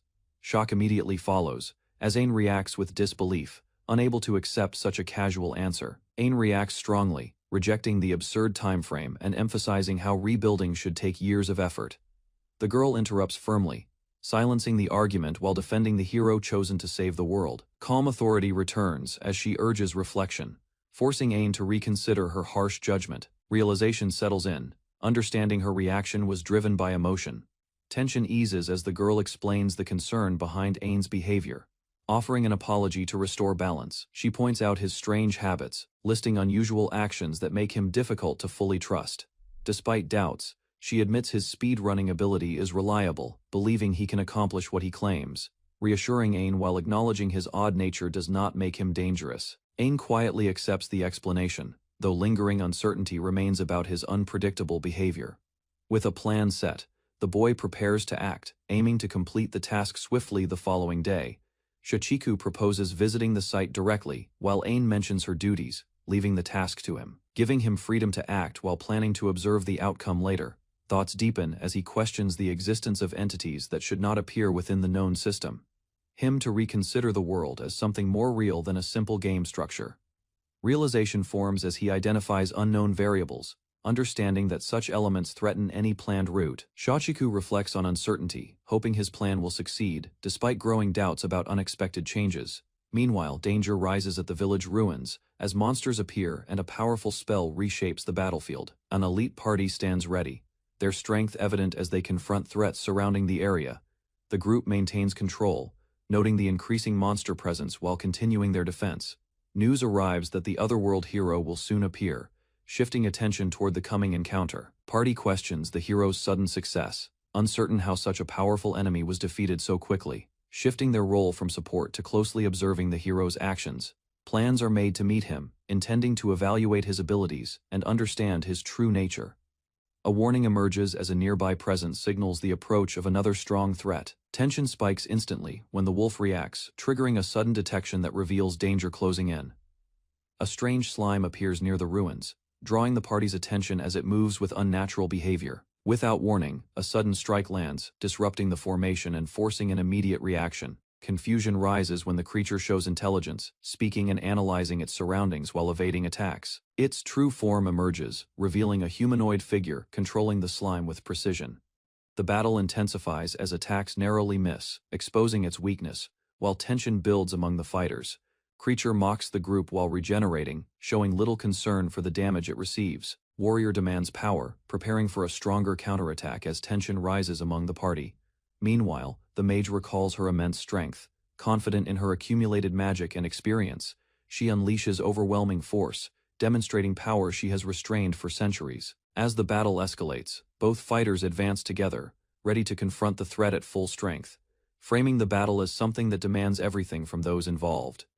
The creature consumes matter rapidly, recovering while asserting dominance through its unnatural ability. Analysis reveals its nature, identifying it as a dangerous entity fueled by accumulated energy and destructive intent. Unimpressed, it dismisses the world as predictable, showing boredom toward familiar patterns and known outcomes. Amid the aftermath, a marked object is discovered, hinting at a deeper connection to the royal authority. The slime entity reveals awareness of the hero, approaching while recognizing his presence as its true target. Meanwhile, the party senses danger as the creature shows intent to study and consume him. A mounted knight approaches a distant gate while observing the young man and his companions. As they ride across open land, the knight reflects on another figure's guarded nature. The group considers relationships around them, noting one person's rare openness and another's distant behavior. Unease grows as the young man senses something unfamiliar, questioning the nature of those around him. New party appears ahead, signaling arrival at a village and the start of another encounter. A camp stands quietly as a seasoned warrior introduces his party, identifying their rank. Inside the tent, outlining their roles while establishing authority within the group, offering support and confirming their mission to assist a hero from another world. A noble woman steps forward, revealing her lineage and status, while being recognized as an observer of the situation. Formality fades as she downplays her status, choosing to act simply as an adventurer among them, recalling their abilities and feeling relief seeing familiar figures from the game world. Inside the tent, a brief pause is broken as an energetic girl reacts excitedly upon meeting the otherworld hero for the first time. Hidden thoughts emerge as the girl's ability reveals her secret. Greed stirs within the hero, driven by desire for power, despite already possessing a strange but effective skill. Meanwhile, valuing him as something rare, while the party's reputation remains strong, presenting the summoned hero while attention shifts toward a quiet cat-eared girl, suddenly revealing her role as a cat mage and displaying an overly cheerful personality that surprises the hero. Reactions inside the tent grow warm as others praise her charm, while the beast companion observes calmly, unaware of her hidden nature. The group admires her openly, deepening the contrast between truth and appearance. The hero relaxes, sensing an unusual familiarity within her playful behavior. Inside the tent, hearing rumors of his unusual accomplishments, while he reacts modestly, he explains his actions simply, leaving her intrigued as she tries to understand his unfamiliar method. Interest deepens as she realizes his ability differs from known magic, linking it to her personal goal. She reaches out, seeking closer contact while the hero hesitates at her sudden approach. Curiosity turns intense as she firmly grabs him, determined to learn everything about his strange power, expressing interest in learning his unusual methods while he hesitates under the attention. Their hands meet suddenly, overwhelmed, yet eager to share everything about his techniques. The knight reacts sharply, pulling him back and warning against trusting someone he barely knows. Tension rises as the hero defends his decision, explaining his mindset and treating the situation like guiding a newcomer. He then reveals that speedrunning knowledge comes from collective effort. The hero reflects on speedrunning's limits, realizing fewer discoveries remain as routes become rigid and harder to improve. Sorceress observes him closely, proposing a different perspective that highlights the need for fresh ideas. Examples emerge showing newcomers achieving breakthroughs, proving that unexpected paths still exist. Excitement builds as the hero concludes that beginners are essential to unlocking faster routes. With determination, believing shared knowledge will push progress further. Knight reflects quietly after hearing the hero's explanation, while another reacts with unsettling thoughts about his unusual ability. The cat mage interrupts, though her playful action reveals lingering tension. Shachiku clarifies the risks, explaining that certain methods do not affect the true outcome, easing some concerns. As plans to begin training form, the cat mage insists on addressing something important.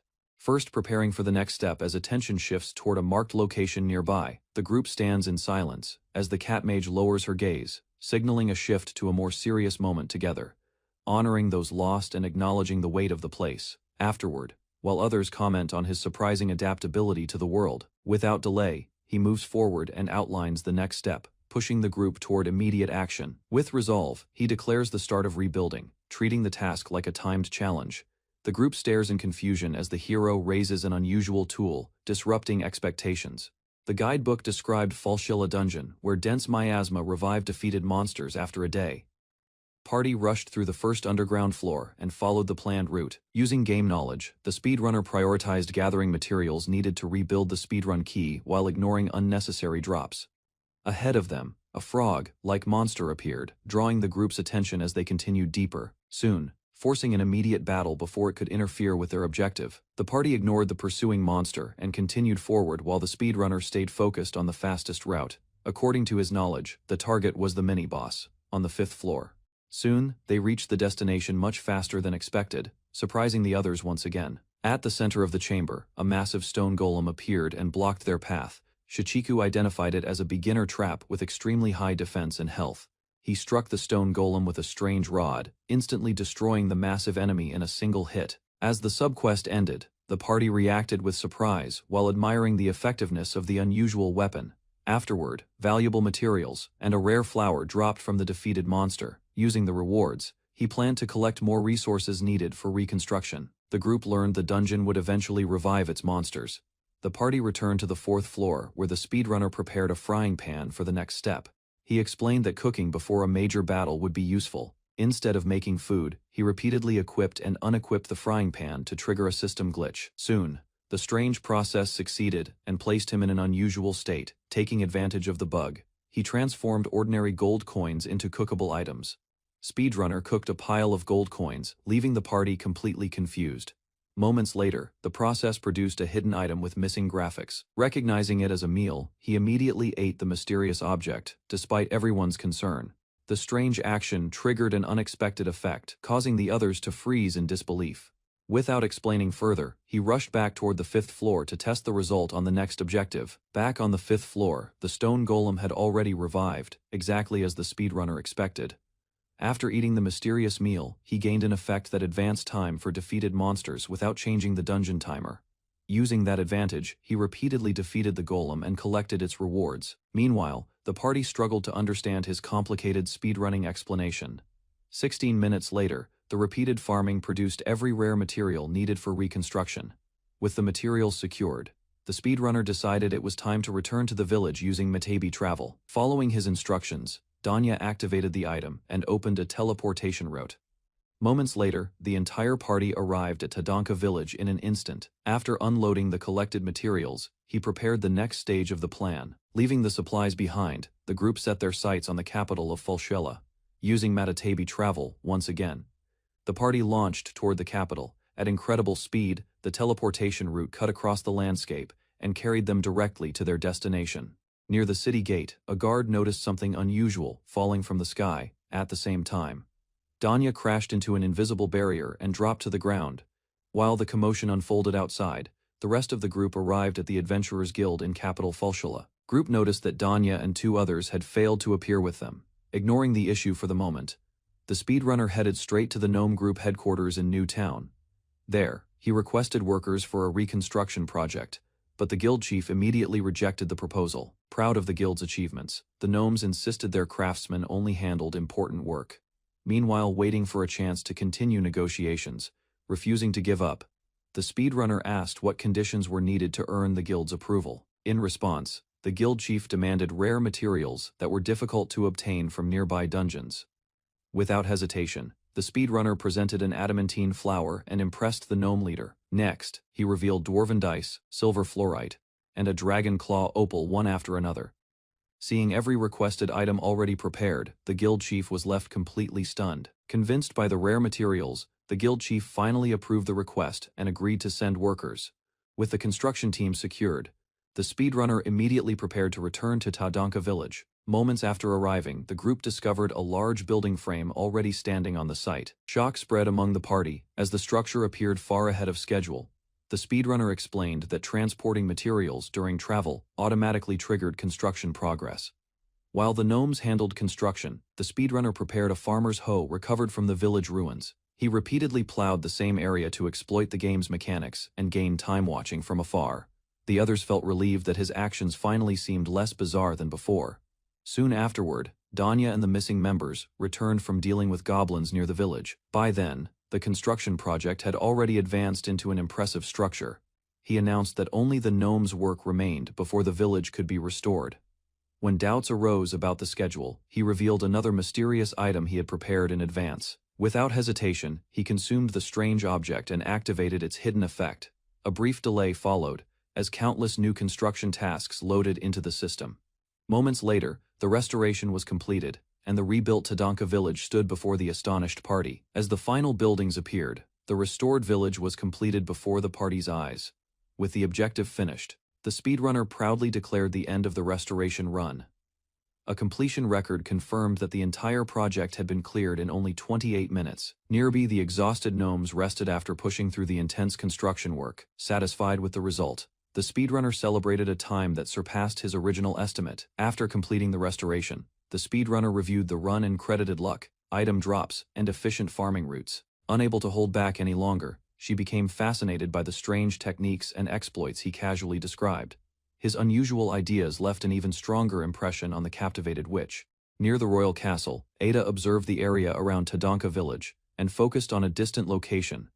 Through a pair of binoculars, she spotted something unexpected and reacted with alarm. After receiving reports and orders regarding the village, concern quickly grew on her face.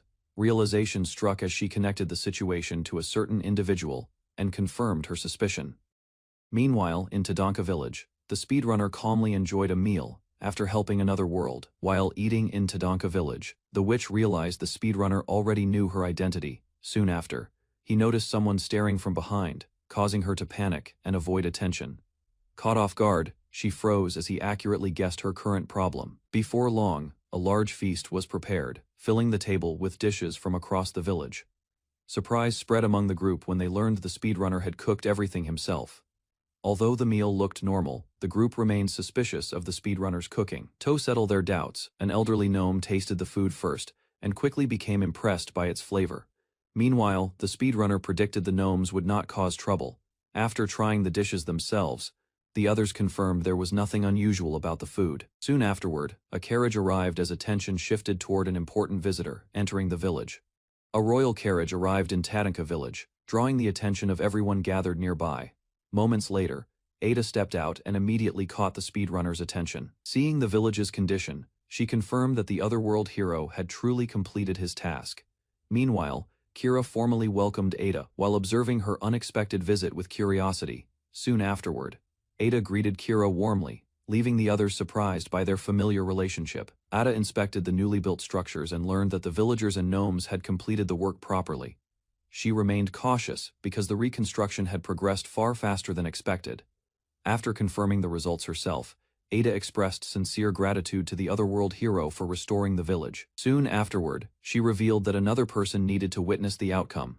From the carriage emerged an elderly villager, whose arrival immediately drew everyone's attention. The elderly villager looked around the rebuilt village and struggled to believe the familiar place had changed so much. While observing the hero, she suddenly sensed something unusual. Without warning, dark figures emerged nearby as a dangerous presence revealed itself. Immediately recognizing the threat, the old woman warned the hero just before the enemy struck. Reacting in time, Kira rushed forward, pulled the hero away, and blocked the powerful attack herself. Kira pushed the hero aside and focused on the source of the sudden attack. At the same time, the mysterious woman activated a hidden ability and prepared another strike. Moving at high speed, Kira closed the distance and landed a direct hit on her target. However, the enemy's core was damaged rather than destroyed, allowing her to remain standing. Moments later, Kira recognized the attacker as Raspy, a member of the Elite Four. The group quickly identified the attacker as Raspy, one of the Elite Four. While she appeared amused by the attention, meanwhile, Kira analyzed the situation and considered Raspy's connection to recent incidents and missing enemies. Soon after, Raspy casually admitted to devouring several members of the Silver Dragon Fang, rather than retreating. She complained that Kira's interference was preventing her from enjoying herself. With that, Raspy turned her attention toward Kira and prepared to continue the fight. Raspy seized a piece of Kira's equipment and decided to keep it as a trophy. Immediately afterward, she launched a barrage of attacks toward the group and forced everyone to react. As Kira moved to intercept, the black mass suddenly changed direction and targeted Ada instead. Kira shielded Ada from the attack, leaving Raspy confused by her choice. Moments later, Raspy abandoned the distraction and focused her attention on the otherworld hero. Raspy opened a massive portal and prepared to escape before anyone could stop her. While retreating, she threatened the group and seized the otherworld hero as her next target. Moments later, Raspy vanished into the swamp of starvation, taking Rinkun and a mysterious rod with her. Realization struck the hero when he recognized that these events never occurred in the original game. Without delay, the group urged Shishiku to give chase and rescue Rinkun. Shishiku immediately rejected the idea and remained hesitant, pointing out that such an attack should not have shocked someone with his experience. Meanwhile, the group concluded that the incident had fallen completely outside the events of the original route and began discussing preparations. Kira proposed using a body double, leaving the cat girl visibly frustrated by the suggestion. Silence followed as Shichiku considered the situation and struggled to reach a decision. Shachiku concluded that Raspy's appearance had disrupted the expected route, but still created an opportunity to win. Meanwhile, the cat girl proposed alternative strategies since recovering the stolen rod immediately seemed unlikely. Confidence returned as Shichiku finally agreed to rescue Ain-kun. Ada explained that reaching the swamp of starvation normally required crossing dangerous mountains filled with powerful monsters.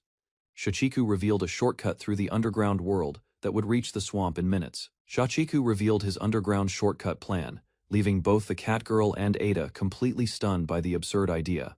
A sudden development left the blonde woman unsettled, despite her earlier confidence. Fear spread across her face as she struggled to understand the situation. Moments earlier, the group discussed reaching an underground area while assuming Ain was safe.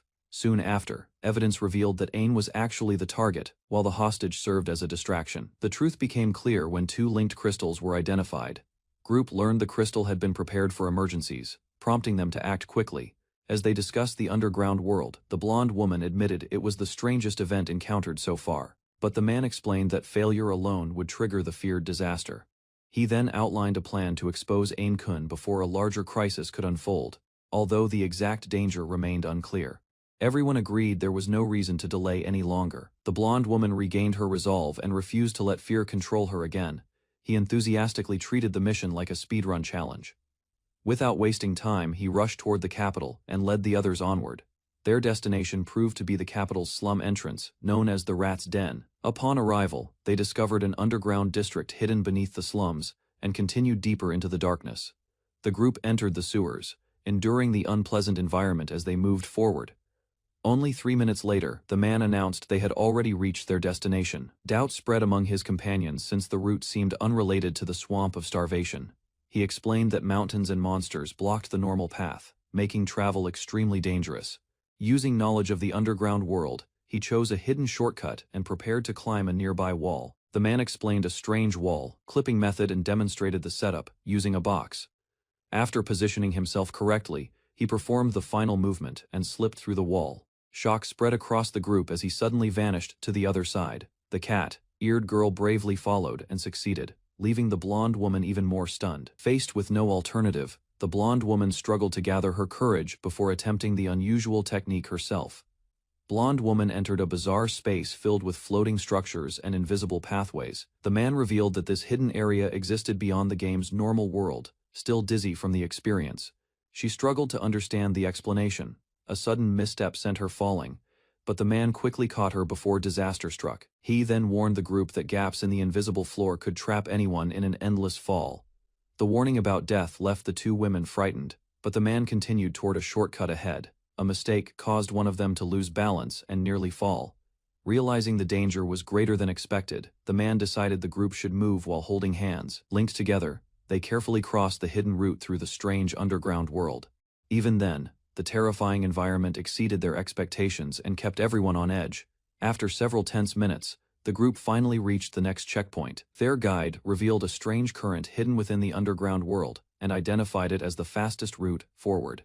He explained that entering the flow would carry them directly to the swamp of starvation. The proposal alarmed both women, who struggled to trust such a reckless method. Despite their hesitation, the urgency of rescuing Ain forced the group to continue without delay. The group entered the strange current and was swept forward at tremendous speed through the hidden route. Moments later, they emerged near the southern base of the Dragon's Tail mountain range. Their sudden arrival startled a local shepherd, who noticed figures appearing from the water. Group confirmed that the underground shortcut had brought them much closer to the swamp of starvation. They noticed the shepherd calling out and checking on their condition. Spotting the shepherd, the man suddenly panicked and urged his companions to flee at once. Meanwhile, the confused shepherd watched them run and wondered what had caused such a reaction. As the group escaped, the blonde woman questioned the shepherd's identity and compared her to a suspicious anomaly. The shepherd appeared harmless, yet the shortcut had allowed them to bypass many intended locations.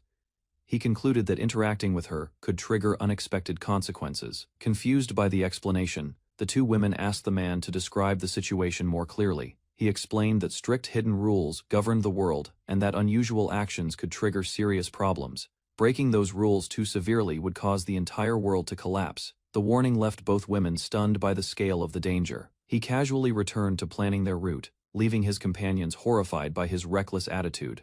The group hurried toward the swamp of starvation, while arguing over the safest way to rescue Ain. At the swamp, a strange creature recovered rapidly and regained its strength. Creature celebrated its improved condition and prepared its next move. Irritated by the pursuing night, it began gathering dangerous black holes for a new plan. Nearby, the captured saint remained restrained, as the creature considered how to use its hostage to its advantage. While complaining about the troublesome night, the creature prepared to report its situation and ignored the captive saint's remarks. A familiar voice suddenly answered, leaving the creature confused. As it looked closer, the resemblance between the captive and the newcomer became impossible to ignore. The shocking realization struck immediately when the creature discovered the captive was actually a man. Confusion escalated further as both sides examined each other and questioned the bizarre situation. The creature sensed royal blood within the captive and realized a hidden power had awakened. Confident in its discovery, it mocked the captive and tried to break his composure. Believing the disguise had failed, the creature exposed what it thought was the truth behind the deception. A brief silence followed as both sides measured each other's reactions. Captive calmly returned the insult, turning the creature's taunts back against it. Suddenly struck the creature, leaving it stunned by the unexpected attack. Although injured, the captive endured the pain while several identical figures appeared before him. The creature viewed the resistance as disrespectful and watched its opponent carefully. After considering the situation, it decided to kill the captive simply for being troublesome, even while threatening him. The creature mockingly praised his appearance before attacking again with renewed hostility. Beaten and exhausted, the captive accepted that death might be approaching and reflected on his mistakes. Even so, he decided to endure a little longer and wait for Ida's arrival.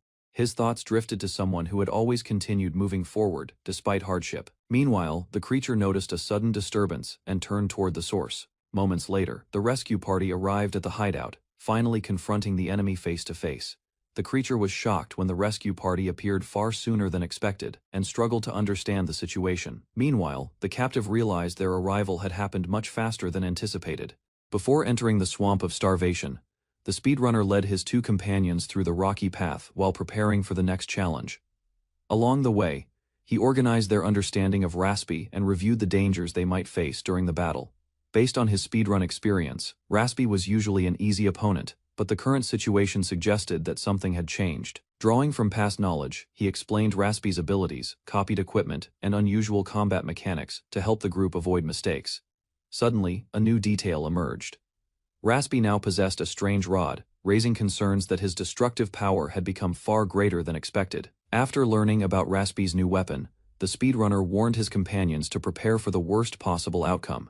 While crossing the rocky path, a strange sound came from the cat girl's collar. Moments later, it cracked apart, leaving her stunned. Ahead, the entrance to the swamp of starvation finally appeared. Realizing something was wrong, the group rushed forward without slowing down. Before they could react further, a massive figure emerged.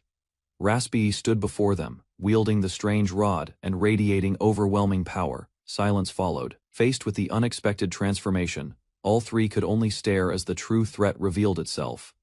The lava ogre revealed its true level and charged toward the group, shaking the ground with every step. Without warning, its massive weapon crashed down. A violent impact erupted across the battlefield, proving the monster was far stronger than expected. Instead of engaging, the speedrunner quickly assessed the situation.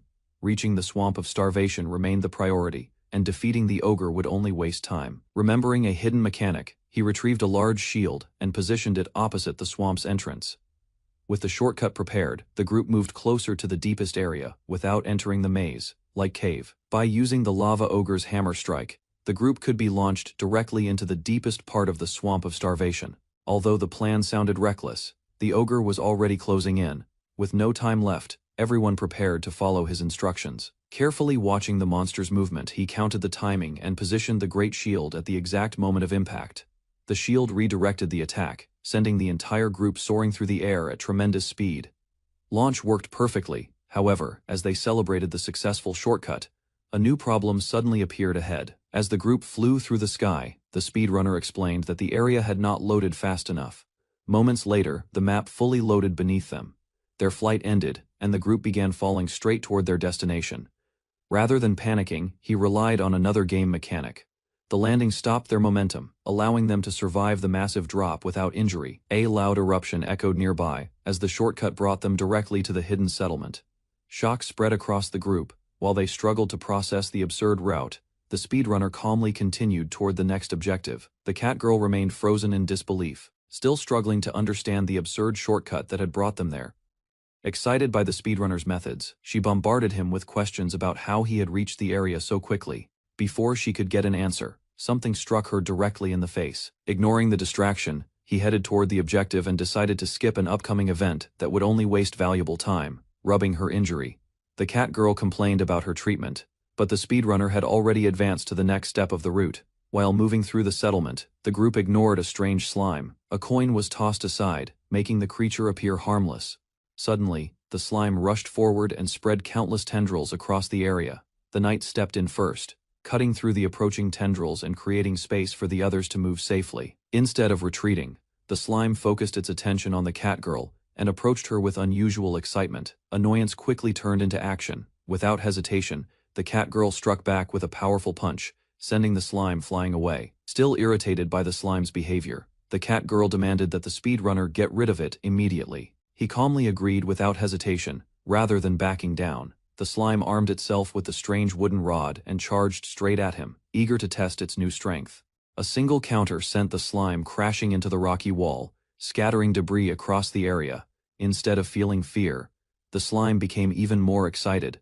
The overwhelming display of power only fueled its fascination. The slime blocked the attack with ease, then mocked the weapon's weakness while the battle intensified. Knight rushed forward to continue the fight, but the slime suddenly stopped her and eagerly demanded more attention. Laughing wildly, the slime unleashed a relentless barrage of attacks. Its movements became faster and more unpredictable with every swing. Unable to find an opening, the knight was forced back. The continuous assault left little room to defend, let alone counterattack. As the battle continued, the slime revealed the rod's absurd power. Despite its size, it could be wielded as lightly as an ordinary stick. Convinced it had discovered something extraordinary, the slime became completely obsessed with the speedrunner's techniques. While the slime focused entirely on the fight, the speedrunner quietly approached from behind carrying a bag filled with coins. A sudden shower of coins struck the slime and interrupted its excitement. Frustration replaced its earlier enthusiasm almost instantly. Rather than stopping, the speedrunner continued scattering coins around the battlefield. The slime's attention gradually shifted away from the knight. Confused by the repeated interruptions, the slime tried to understand what was happening as more coins struck its body. The distraction worked perfectly. While the slime chased the nearest target, the speedrunner calmly moved behind it. Dodging each attack with precise movements, the speedrunner rolled behind the slime and avoided the most dangerous part of its combo. Another shower of coins struck from behind. The distraction allowed him to stay in a safe position without taking any damage. Frustration spread across the slime's face. No matter how powerful its weapon was, every attack became meaningless when it failed to connect. For the first time, the slime's excitement faded. Annoyance and irritation gradually replaced its earlier enthusiasm. Both the knight and the speedrunner watched carefully as the creature prepared its next move. Dark slime spread across the battlefield as the creature recited an eerie chant. Shadows gathered and multiplied around the group. From the depths of the swamp, countless copies emerged. The battlefield quickly filled with smiling figures under the slime's control. Confidence overflowed from the creature. Surrounded by its army, it declared that the speedrunner could no longer evade it. Copies attacked from every direction while the original directed the chaos. Watching carefully, the speedrunner noticed a problem. The pattern had already shifted into a later phase, despite the boss still having too much health. A sudden realization struck the speedrunner. The battle had already diverged from his route, and the unexpected phase change made no sense.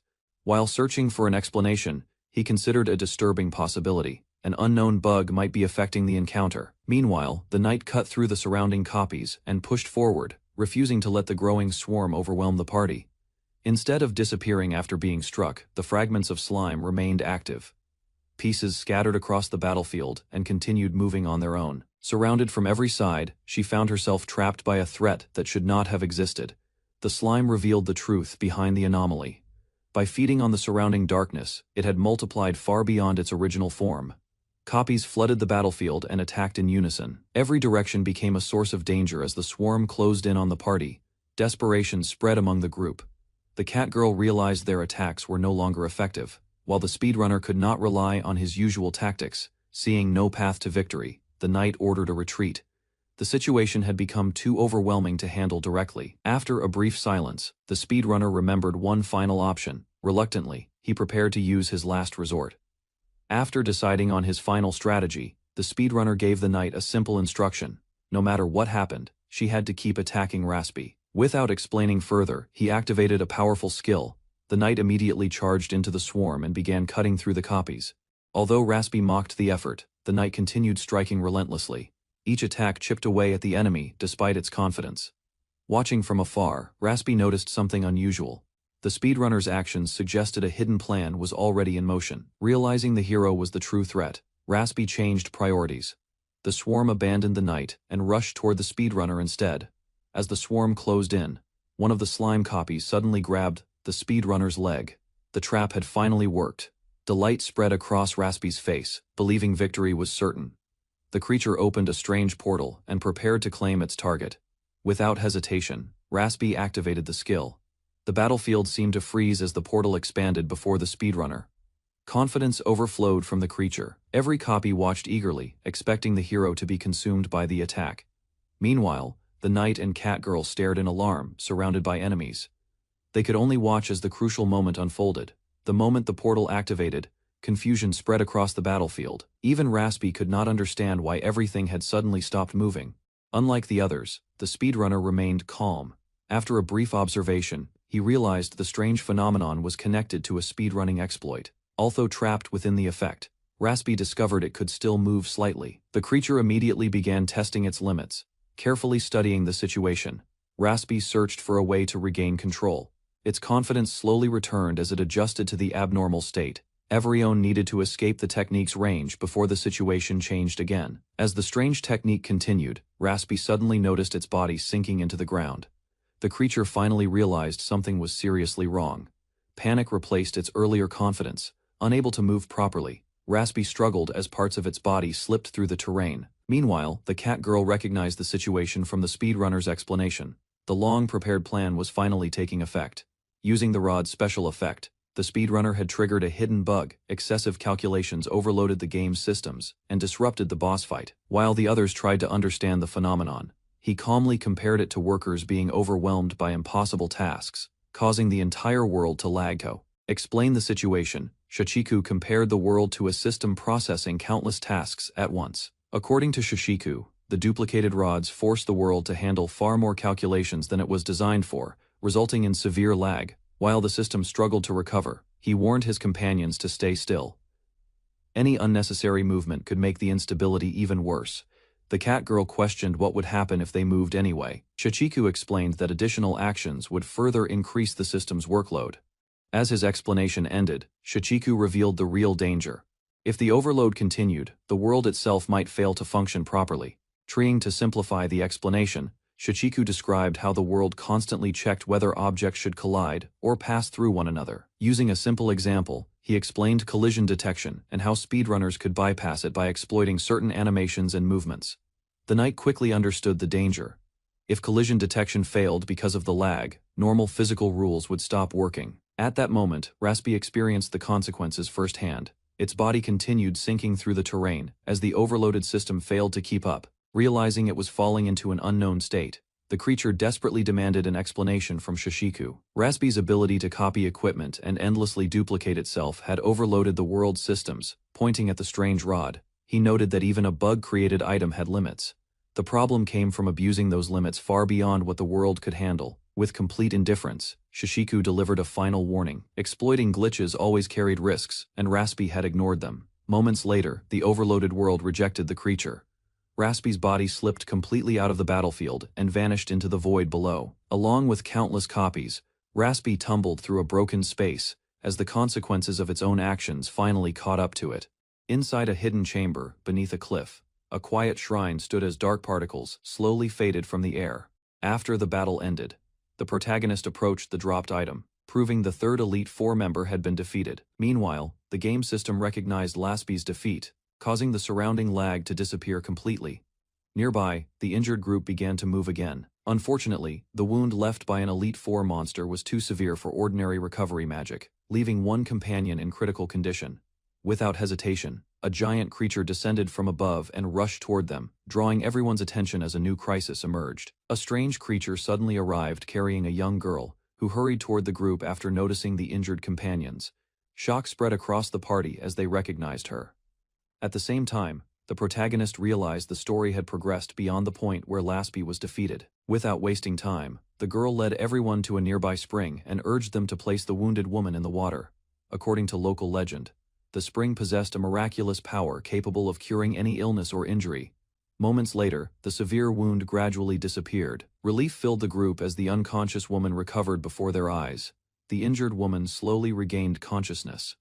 Confusion filled her expression as she looked around and struggled to understand the situation. After hearing that an Elite Four member had been defeated, she realized the danger had already passed. Meanwhile, she tried to recall what happened before losing consciousness. The strange figure she had seen earlier seemed to vanish beneath the ground without explanation. Rather than worrying further, her companion suggested it was likely caused by illusion magic and assured her that nothing was wrong. A timing difference suddenly caught his attention, revealing that the current situation no longer matched the speedrun he remembered.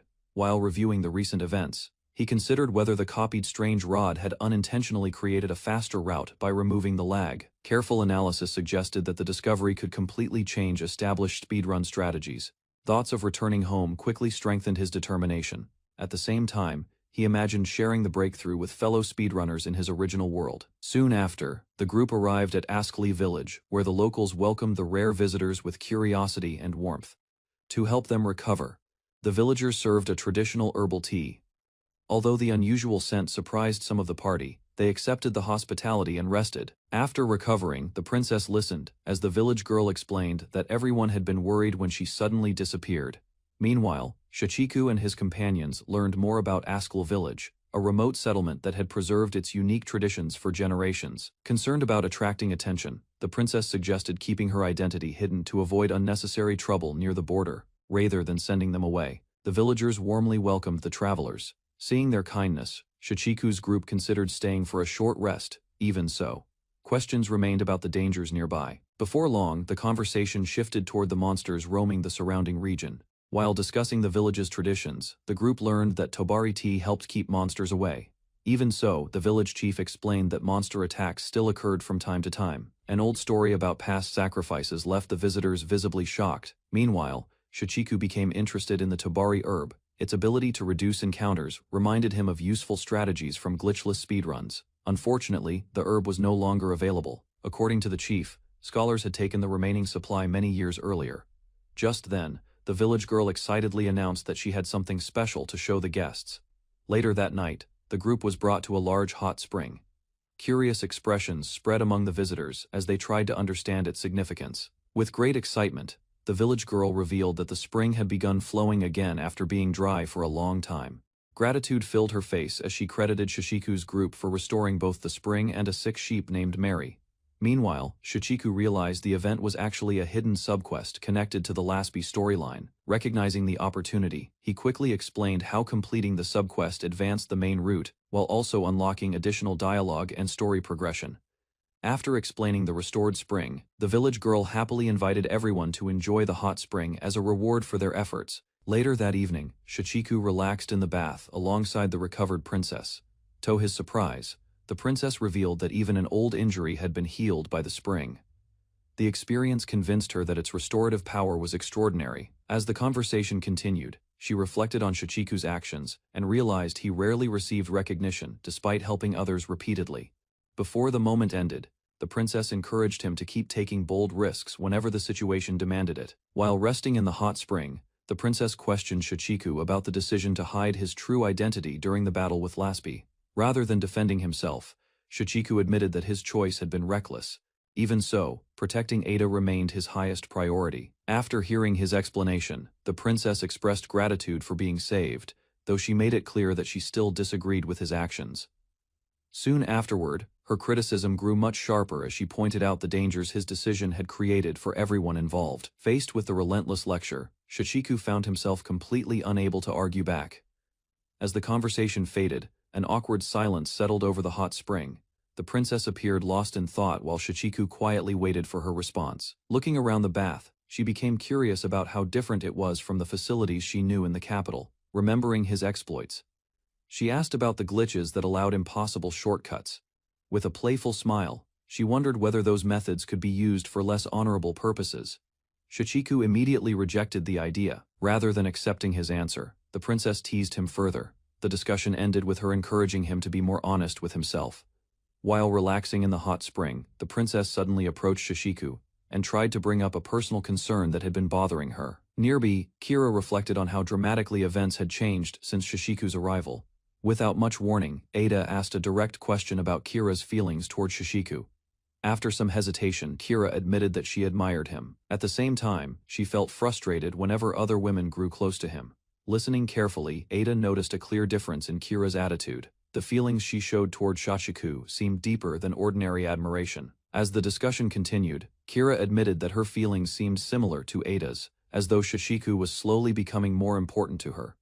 Curious about Ada's perspective, she asked what Ada truly thought of Shachiko, and waited for an honest answer. To her, Shachiko possessed the potential to surpass every hero in history before eventually returning to his original world. The thought left Kira silent. For the first time, she seriously considered the possibility that Shachiko might one day leave them behind.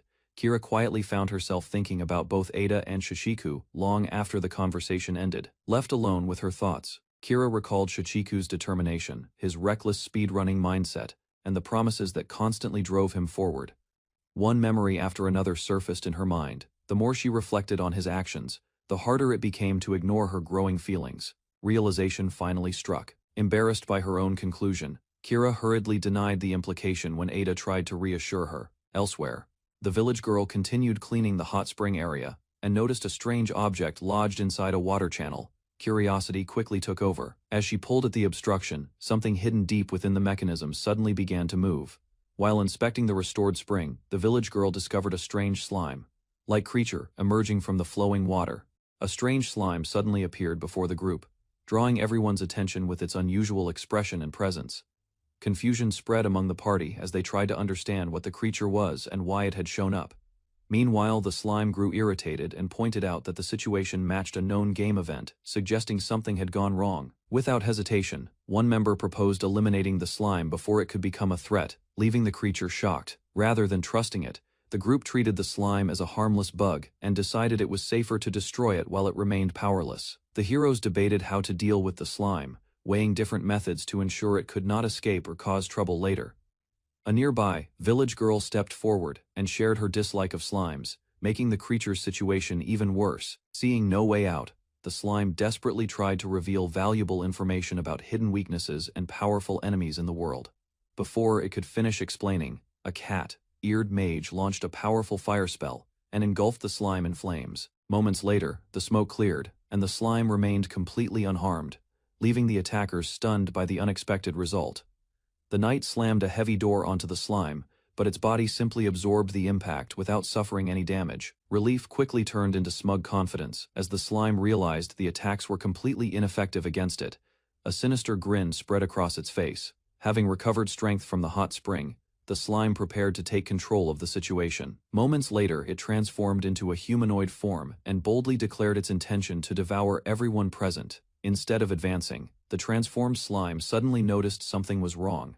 Its new body failed to move properly, leaving it confused while the group watched in silence. The slime's transformation failed, leaving only its head intact. Remembering a similar bug from his previous world, unable to attack or escape, the slime remained stuck on the ground while the group gathered around and tried to understand the bizarre situation. Elsewhere, a mysterious artifact at the Demon King's round table activated and displayed the final moments of a recently defeated subordinate. The unexpected vision caught everyone's attention, and confusion spread through the room as they watched the strange projection. Fury quickly replaced confusion. After witnessing the scene, the enraged figure blamed the otherworldly heroes and vowed revenge for the fallen ally. A furious ruler demanded answers after witnessing the strange events, while an old retainer tried to calm the situation and explain what had happened. The discussion shifted to an ancient wish that had never been forgotten. Using a magical artifact, the ruler attempted to measure the weight of the hero's soul and compare it with those of the past. The old retainer remained unwavering, carrying a memory that had stayed with him through countless years and battles. His thoughts returned to a brutal war where mountains of corpses covered the battlefield. A sacrifice he had made entirely for his lord's cause. The capital of Falshula stood quietly behind its barrier, while the guards watched the southern gate. Suddenly, a bright beam descended from the sky. Several figures emerged from the light, causing the guards to freeze in surprise. After returning from their journey, the group looked around the familiar land. One member stretched comfortably while the others reflected on how little time had passed. Meanwhile, Ada noticed their presence and immediately focused on the unexpected arrival. Relief spread among them as they confirmed everyone was safe, explaining that a rescue team had only just been assembled before the travelers returned on their own. The relieved guards listened as Ada credited the otherworldly hero and his companions for her safe return. Rather than accepting the explanation, the guards stepped forward and requested proof of Ada's identity. Evidence from recent events was presented to support their concerns. Even so, The group remained firm, insisting that the true Ada must demonstrate her legitimacy. Without hesitation, Ada agreed to the test. A magic stone was prepared while her companions calmly stood behind her. Moments later, brilliant light burst from the stone. The display of royal power illuminated the area, proving beyond doubt that Ada was the genuine ruler of Falshilla. Ancient records confirmed that the barrier protecting Falshilla came from the bloodline of its founders. Further explanation revealed that only true descendants could wield that power. The captured enemy had merely used a substitute body. Attention then shifted to the hero's companions. Their abilities explained how the enemy had been sealed, despite the limits of royal magic. Although the proof was undeniable, Ada expressed disappointment at being doubted. Nevertheless, the guards finally accepted the result. Overcome with shame, Hugo dropped to his knees and begged for punishment. His companions quickly tried to stop the dramatic apology. Hugo desperately begged for punishment after realizing he had mistaken Ada for an imposter. Guilt overwhelmed him as the consequences of his mistake sank in. Shame replaced his earlier confidence, leaving him unable to forgive himself. Determined to atone, Hugo offered his life in service to Ada. His dramatic declaration stunned everyone nearby. Instead of accepting the sacrifice, Ada questioned whether such a meaningless death would truly help anyone. Her words forced him to reconsider. A gentle smile followed. Ada ordered him to live with the embarrassment and serve her properly in the future, ending the matter with mercy. Group watched Ada leave for the castle, while Hugo remained shaken by the earlier incident. Later, inside her room, Ada lay across a sofa and stared into space. With her duties temporarily over, she seemed unsure how to spend the rest of the day. Freedom quickly turned into laziness, as she relaxed without restraint. The peaceful atmosphere contrasted sharply with her usual royal image. A reminder soon arrived that she still had responsibilities as a princess. Reluctantly, Ada accepted that her break could not last forever. The sudden transformation left the hero speechless as he struggled to process the sight before him. Rather than royal attire, she wore clothing unfamiliar to everyone in the room. After examining it more closely, he realized the design came from additional content that did not exist in the original game. Without thinking, he praised her appearance. Embarrassment spread across Ada's face as the unexpected compliment left her flustered. Realizing how his words sounded, the hero quickly tried to explain himself. Unfortunately, the attempt only made the situation more awkward. To change the subject, the pair reviewed recent events. 6 days had passed since the hero's arrival, and the kingdom's major threats had already fallen one after another. Questions remained about whether the enemy's defeat could truly be counted after escaping death through an unusual method. Attention turned to the sealed enemy inside the bottle. Even the hero admitted the situation resembled a strange bug rather than an intended outcome. Despite the confusion, clear evidence suggested the subjugation quest had been completed. With that matter settled, the group refocused on their original objective. Defeating the remaining enemies would still lead them toward the ending they sought. Before long, everyone became interested in hearing more about the hero's unusual speedrunning methods and past achievements. The discussion turned toward the hero's unusual behavior. While others considered surviving death remarkable, the sealed enemy pointed out that such actions seemed far from normal. Hearing this, the group realized the remaining Elite Four already understood how unpredictable the hero could be. The hero recalled his previous fight and wondered if the enemy had prepared specific countermeasures. Instead of revealing any secret strategy, the captured enemy suggested that the hero simply used every advantage available. With the topic settled, attention shifted back to the coming battles. The group began evaluating whether they could withstand a coordinated attack from the remaining Elite Four. Since his strongest weapon was gone, he began searching for another way to recover enough damage to stay on the optimal route. Hearing his concerns, the others offered alternatives. Suggestions ranged from borrowing money to using the kingdom's sacred weapon. Rather than following conventional methods, he proposed obtaining a powerful sword through an unintended shortcut. Both Ada and Shishiku strongly opposed the reckless plan. Their reactions made it clear they wanted no part in another dangerous exploit. The world increasingly resembled the game itself, yet unfamiliar details kept appearing where none should have existed. Grew uneasy as more similarities between the world and the game became impossible to ignore. Further discussion revealed that many unusual events resembled exploits known only to experienced players. Comparing reality with his memories of another verse, the hero realized that many recent developments exceeded his knowledge. That contradiction challenged his assumptions about the world. His thoughts drifted toward the people he had met during the journey. Memories of their struggles, hopes, and personalities filled his mind. At last, he reached a simple conclusion. Treating everything as nothing more than a game felt wrong, because the people around him were undeniably real. The hero remained deep in thought until Shishiku interrupted his silence. Her question forced him to focus on the next step rather than lingering on uncertainty. After considering the situation, he decided to rely on the Holy Sword for the upcoming battles. Since events had already begun diverging from the original game, predicting their actions would become increasingly difficult. Information about the surviving Elite Four only reinforced that concern. Their intelligence made them far more dangerous than brute force opponents. Group would need to move faster than ever, defeating their enemies before new countermeasures could be prepared. Even if speed remained important, he understood that enemies would gain more opportunities to prepare countermeasures over time. Shishiku challenged that reasoning immediately, since events had already diverged from the original game. Her criticism continued until the hero reluctantly admitted she had a point. For once, the group agreed that a safer approach might be necessary. With that settled, they decided to follow a more reliable route. Meanwhile, the sealed enemy remained confused by the ongoing discussion. Although she apologized for interrupting earlier, she insisted that the hero accompany her, leaving little room for refusal. While the hero's group discussed future plans, a meeting of the wise sages convened within the kingdom. News of the hero's achievements quickly sparked debate. Some doubted the reports entirely. As the argument intensified, one member urged the council to remain calm. Personal feelings, they insisted, should not interfere with important decisions.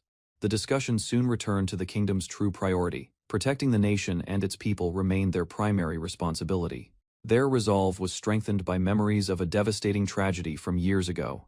None of them wished to witness such destruction ever again. The meeting took a darker turn as one of the sages considered the possibility that the otherworldly hero might disrupt the kingdom's established order. Rather than dismissing the threat, Milena Resarafari delivered a firm conclusion. If the hero endangered the stability of the realm, long ago, the goddess Volfaria created a seven-headed dragon to watch over the world. Each head carried a name, and together they guarded the growing land beneath the great tree. Chaos spread across the world until a woman received the goddess's blessing and summoned a hero from another realm, who swiftly defeated the beast. Yet suspicion grew in Volfaria's heart, leading her to send the hero back to his original world. Grief consumed the abandoned woman, and sorrow slowly transformed her into a witch. However, he returned as a demon king, igniting a war that endured through the ages. Inside the wise sages' conference hall, he arrived at the capital's grand castle and found himself standing alone before the kingdom's highest authorities. Around him sat the wise sages, each observing him with different reactions. As the tense gathering began, suddenly, he noticed restraints locked around his wrists. Confusion spread through his mind as he struggled to understand the situation. Memories of the previous day resurfaced, making him question how events had taken such an unexpected turn. Meanwhile, Ada calmly explained that he had already defeated 2 members of the Elite Four. After hearing about the wise sages, he compared their role to a secret organization mentioned in the game's guide. Ada warned that the sages were not necessarily welcoming. In her view, they were cautious people who could see outsiders as potential threats. According to her explanation, the sages had supported the kingdom since its founding. She then recalled a past war against the Demon King. A failed attempt to subjugate him led to devastating retaliation and countless losses across the land. Because of that tragedy, strict rules were established.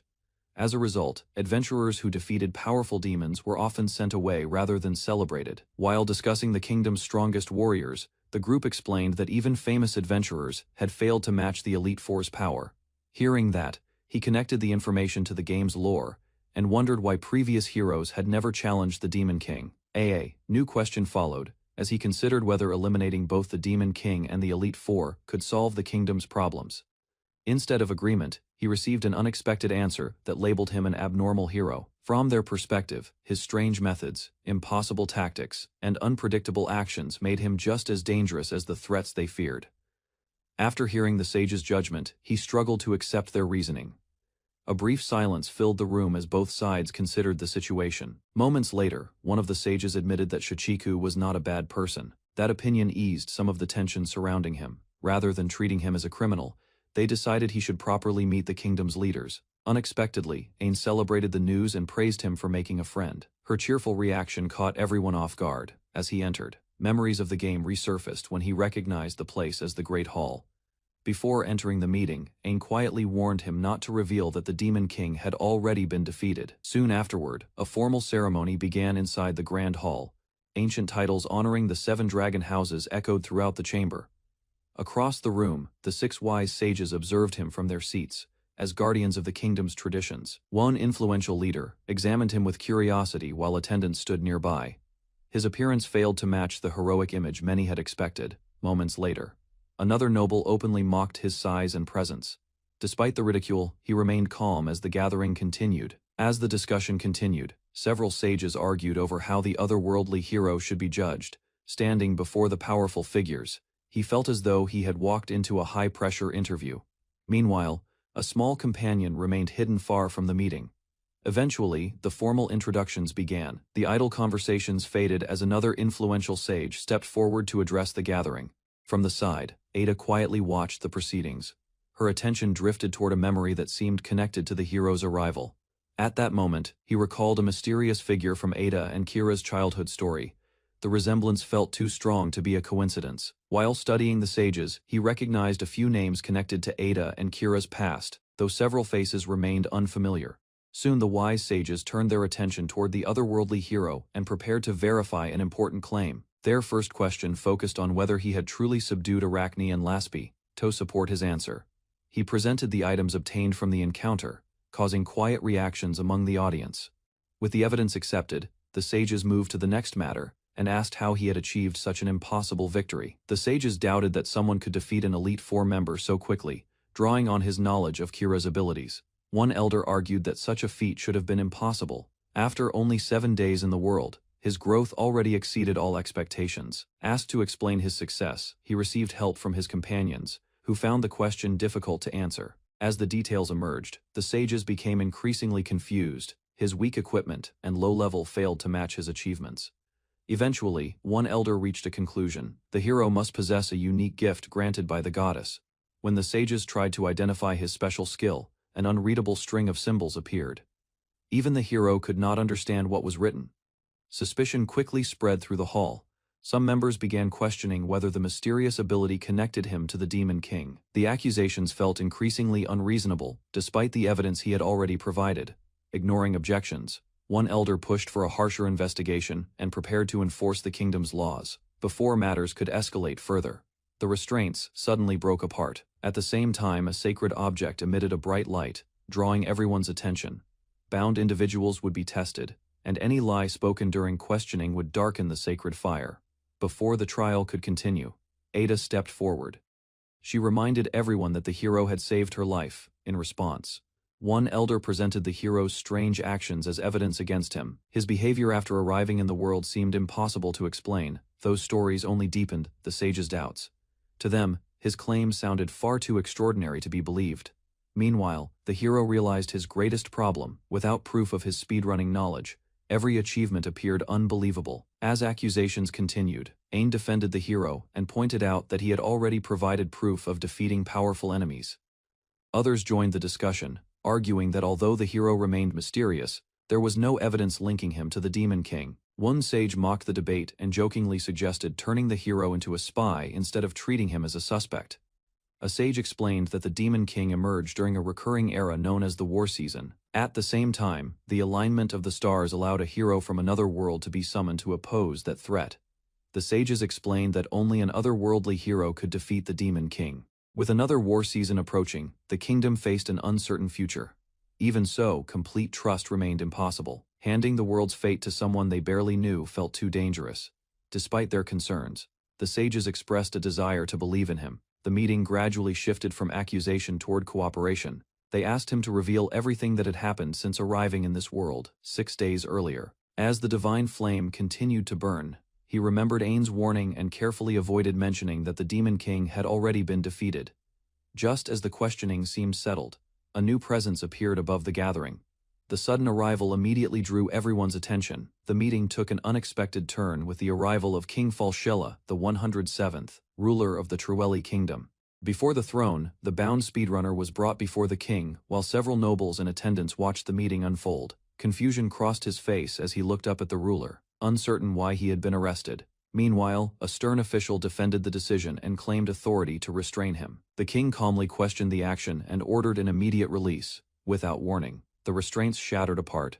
Surprise spread across the young man's face as his hands became free again. At the same time, Another official's strict reputation was explained, easing the tension in the royal court. Although surprised, the speedrunner accepted the gesture and chose not to make an issue of it. Soon after, the ruler formally introduced himself as the 107th king of Fulshua, revealing the name known throughout the kingdom. Records of his past were then presented, showing a younger king who traveled widely and earned respect through courage and kindness. Even now, he preferred adventures over remaining on the throne, often journeying alongside Princess Ada and her companions. Curiosity replaced formality as he asked the summoned hero to recount everything that had happened since arriving in this world.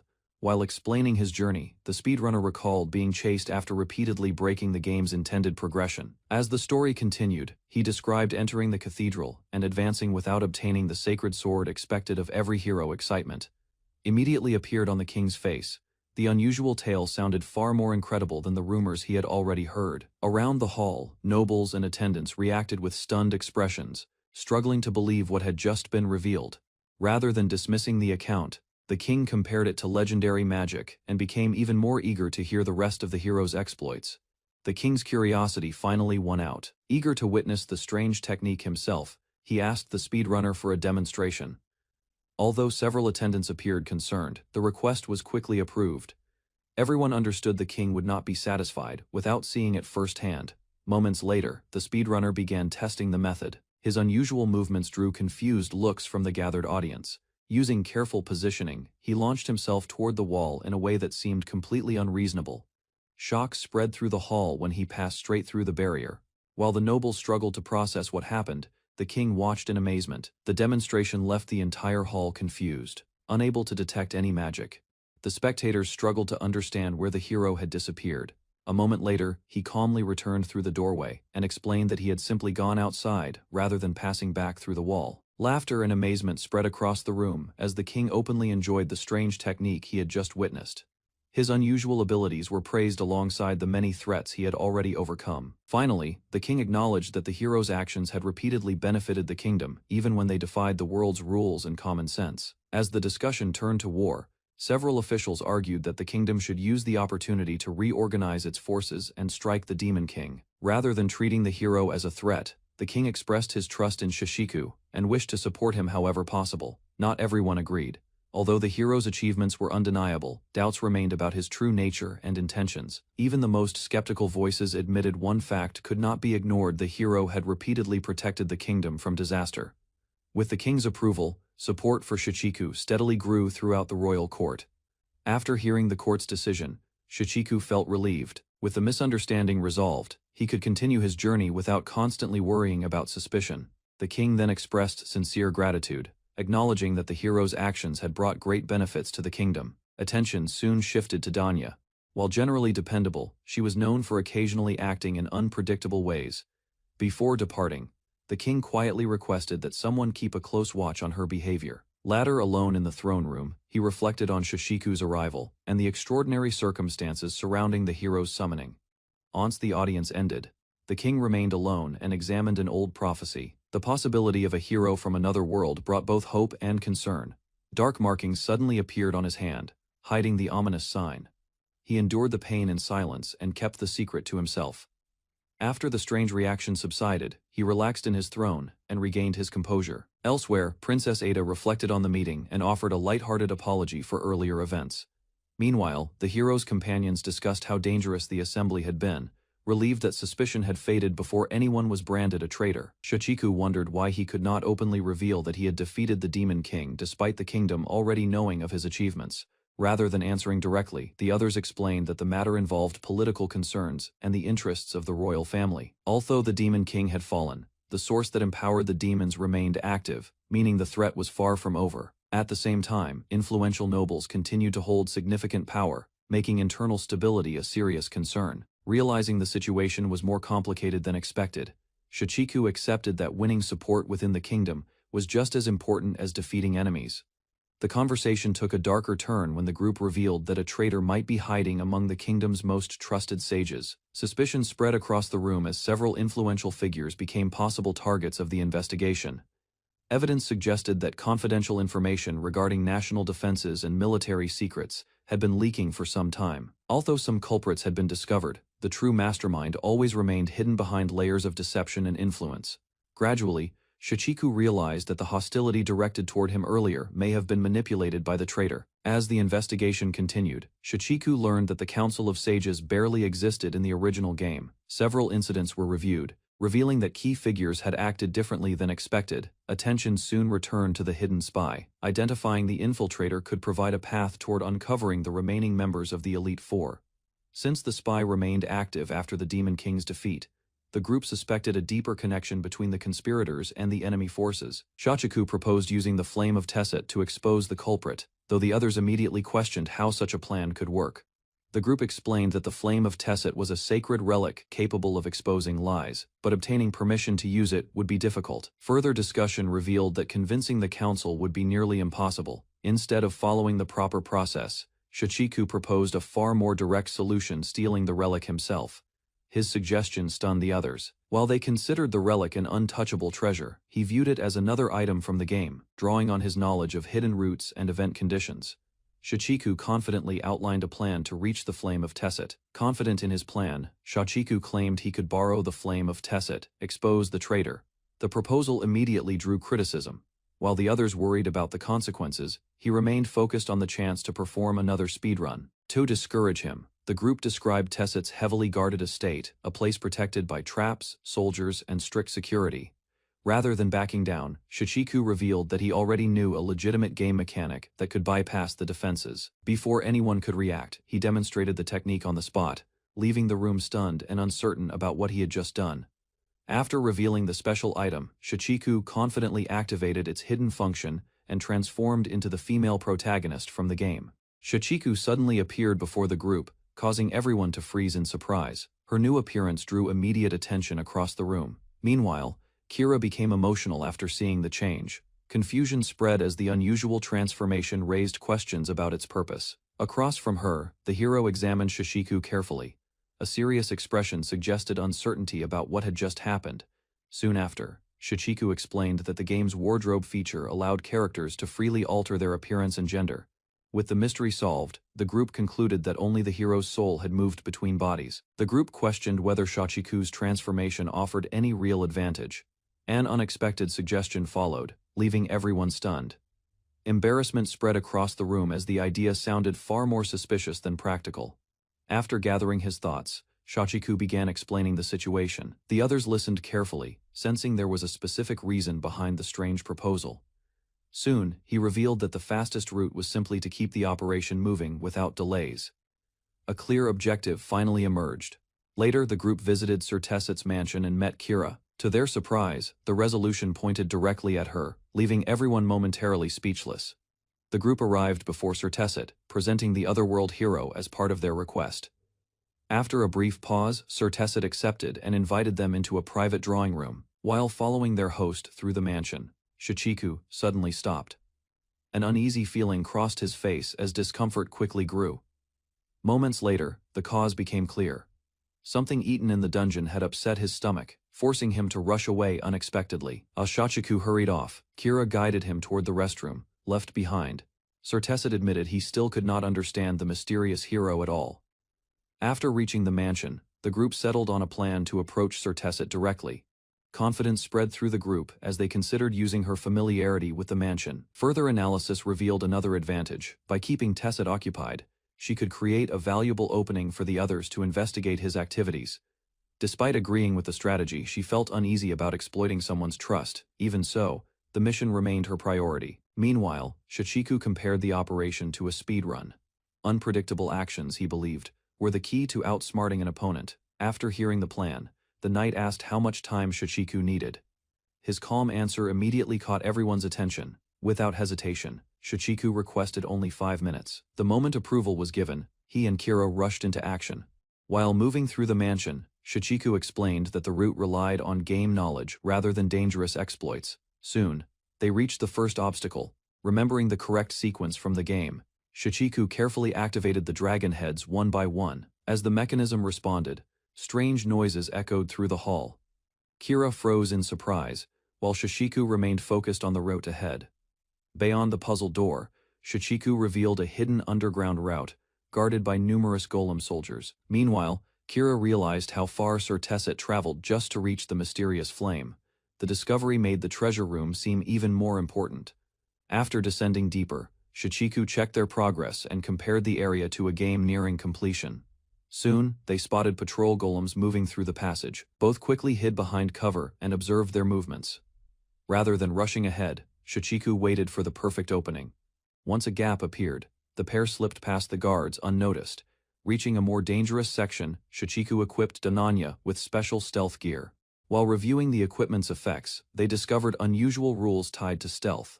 Even so, the pair focused on efficiency rather than questioning the game's logic. With preparations complete, Shichiku outlined the route ahead. Confidence returned as Danya listened and readied herself for the final obstacles. Moments later, both rushed through the corridor, slipping past enemies before the patrols could react. A deadly trap suddenly blocked their path. Remembering the dungeon's mechanics, Shichiku avoided the spikes with a careful crawl and continued deeper inside. While advancing through the corridor, Danya noticed a patrol route that should have intersected with theirs. A tense silence followed as she watched the approaching golem, expecting trouble. She quickly warned Shichiku. The distance between them and the guard continued to shrink. Surprisingly, the golem turned away at the last moment. Instead of investigating, it continued along another path without hesitation. The same thing happened again and again. No matter where the pair moved, the golems somehow avoided crossing their route. Their current forms had altered how the dungeon recognized them, allowing them to pass through the area without attracting attention. While explaining the dungeon's mechanics, Shichiku revealed that players could freely switch genders without affecting their abilities. Through repeated speedruns, he discovered that certain enemies reacted differently depending on a character's appearance. As they moved deeper inside, Shichiku deliberately manipulated the golem's attention. Their predictable responses allowed the pair to avoid direct encounters. Soon, they found a wooden crate near the treasure room. Recognizing its importance, Shichiku immediately carried it forward. Just as victory seemed close, two giant golems blocked the final approach. The route's greatest obstacle now stood directly before them. As the giant golems detected movement, tension filled the room. Danya braced herself, expecting the final confrontation to begin. Instead of fighting, Shichiku quickly placed the wooden crate on the floor. The strange action left Danya completely confused. Moments later, both squeezed beneath the crate and waited. Although the hiding spot seemed ridiculous, Shichiku remained surprisingly calm. The golems approached and examined the area from several angles. For a brief moment, discovery appeared unavoidable. Then the guards suddenly lost interest and resumed their patrol. Using a peculiar game mechanic, Shichiku successfully erased their detection state and cleared the obstacle. After slipping into the treasure room, Shichiku and Danya were immediately confronted by a mysterious guardian. Without hesitation, Shichiku stepped forward and prepared for battle. Danya remained near the entrance while he explained that the enemy followed a predictable pattern. Soon, the merciless Iron Maiden launched a barrage of spikes. Anticipating the attack, Shichiku retreated and focused on avoiding every volley. Rather than attacking recklessly, he patiently waited for an opening. Each movement followed a route he already knew by heart. The moment the guardian stopped firing, Shichiku struck its weak point with precise shots. After exposing the guardian's weak point, Shichiku delivered the finishing blow. With the enemy defeated, the flame of Tesset appeared before them. Shichiku quickly secured the objective and stopped the timer before it could continue. Relief replaced the tension that had followed them through the dungeon. Looking back on the run, Shichiku felt satisfied with how smoothly everything had gone. Meanwhile, Danya remained unimpressed by the celebration. Having been tossed around throughout the mission, she could only focus on recovering as they prepared to leave. Shichiku suggested returning to the others immediately. Behind them, the ruined guardian lay scattered across the treasure room floor. As the mission finally ended, Danya stared at the aftermath with growing concern. The stolen flame, the defeated guardian. Inside Tesset Mansion's drawing room, an elderly noblewoman reviewed a case while meeting with her assistant.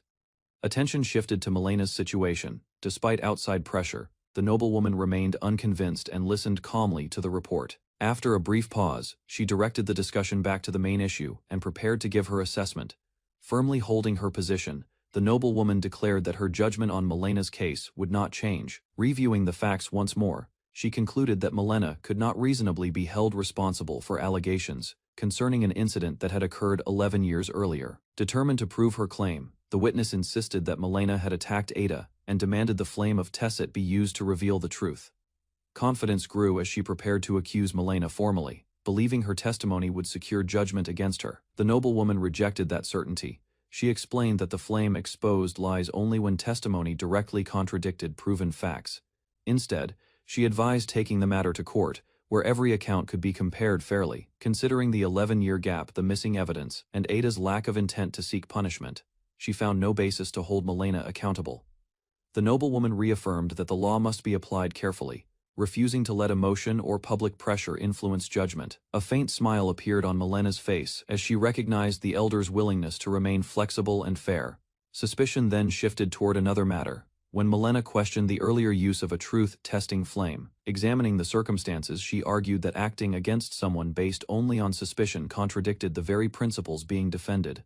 Before the discussion could continue, the hero and his companions returned, drawing everyone's attention and abruptly changing the atmosphere in the room. As the hero's group arrived, the noblewoman suddenly became uneasy and struggled to explain the situation. Elsewhere in the mansion, Ada had already fallen asleep in her room after an exhausting day. The group found her resting across a luxurious chair. Moments later, she slowly woke and looked around in confusion. Attention shifted to a valuable treasure they had obtained. Its unusual appearance immediately caught everyone's interest. Recalling an old legend, the hero explained that only a descendant of the first Tesset family could properly use the relic, raising questions about whether Shishiku could activate its power. The group decided to test the relic, based on ancient records. They believed a hero from another world might be able to activate its power. As soon as the relic was used on Ada, magical chains appeared and forced her to face the law's judgment. The hero began asking direct questions while the others observed the relic's reactions carefully. Each truthful answer kept the flame shining white. To verify its limits, they moved on to increasingly embarrassing questions. The experiment quickly spiraled out of control. After several unexpected revelations, the group concluded that the relic worked perfectly, leaving Ada overwhelmed by the results. After the relic test ended, the discussion returned to Sir Tesset. The noblewoman revealed that she had recently questioned him about his behavior at the Council of Elders. As evidence, she presented a mysterious card containing a message about remembering the apocalypse. The strange warning drew attention. Combined with old legends about heroes becoming great threats, it raised new doubts about Sir Tesset's intentions. Even so, the group found the card suspicious and questioned whether it could be trusted as proof. With no decisive evidence available, they concluded that Sir Tesset's true allegiance remained uncertain, leaving the investigation unresolved. Next court assembly approaching, the group decided to return the flame of Tesset and search for the Iron Maiden's remains before the area reset.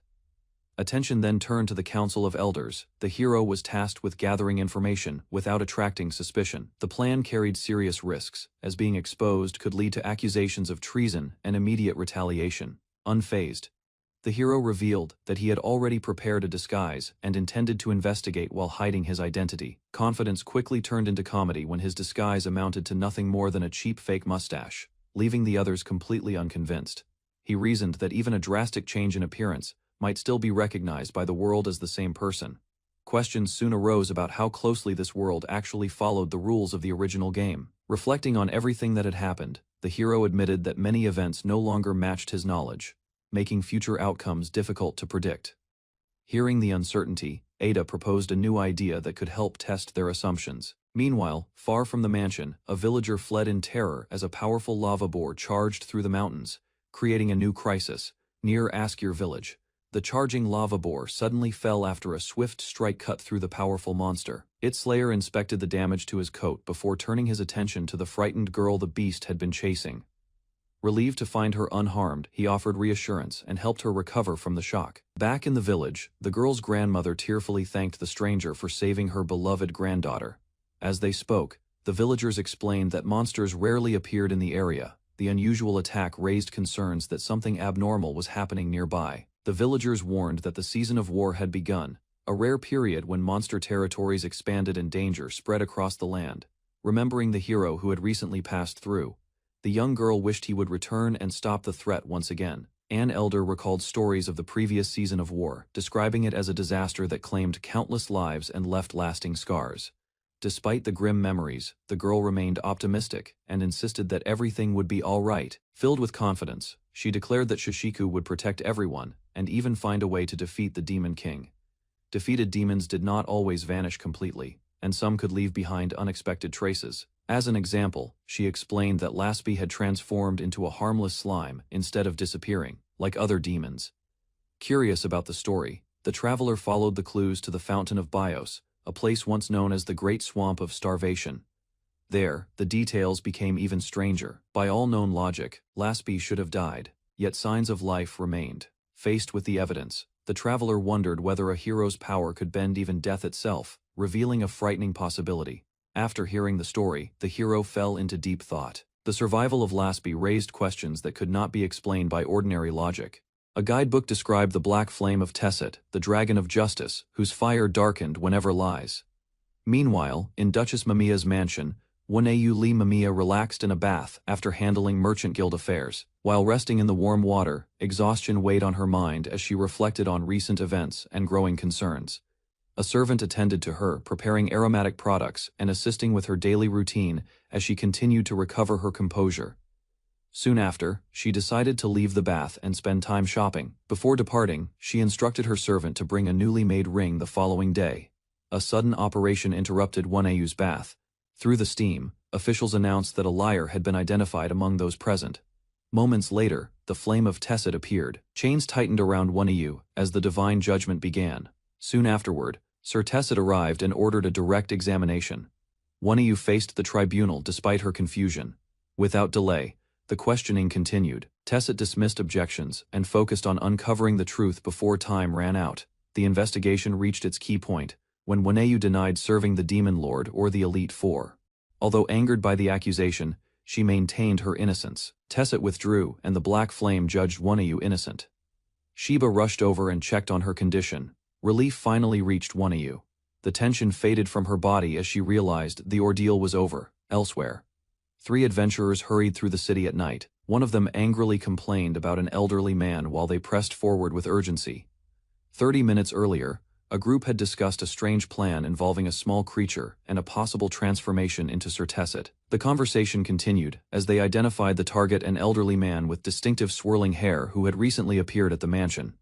Group's plan moved forward as the small creature successfully took on Sir Tesset's appearance. Soon, the creature revealed its true identity as a member of the Elite Four. Confident in its power, it ignored every order and mocked those around it. Rather than backing down, the heroes reminded the creature that it was no longer free to act without consequences, and now stood surrounded by enemies. A direct warning followed. The leader threatened to send the creature back to the underworld if it refused to cooperate. Faced with overwhelming force, the Elite Four member immediately lost its confidence and panicked. After being threatened, the Elite Four member quickly surrendered.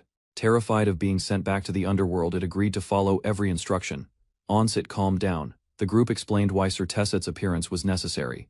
The disguise would help them avoid immediate suspicion. By borrowing Tesset's identity, they could investigate the Council of Sages, while drawing attention away from their real ally. Disguised infiltrator was ordered to meet the sages, conceal its true identity, and avoid raising doubts until the investigation ended. With the plan settled, attention shifted to recovering their original bodies before the operation began.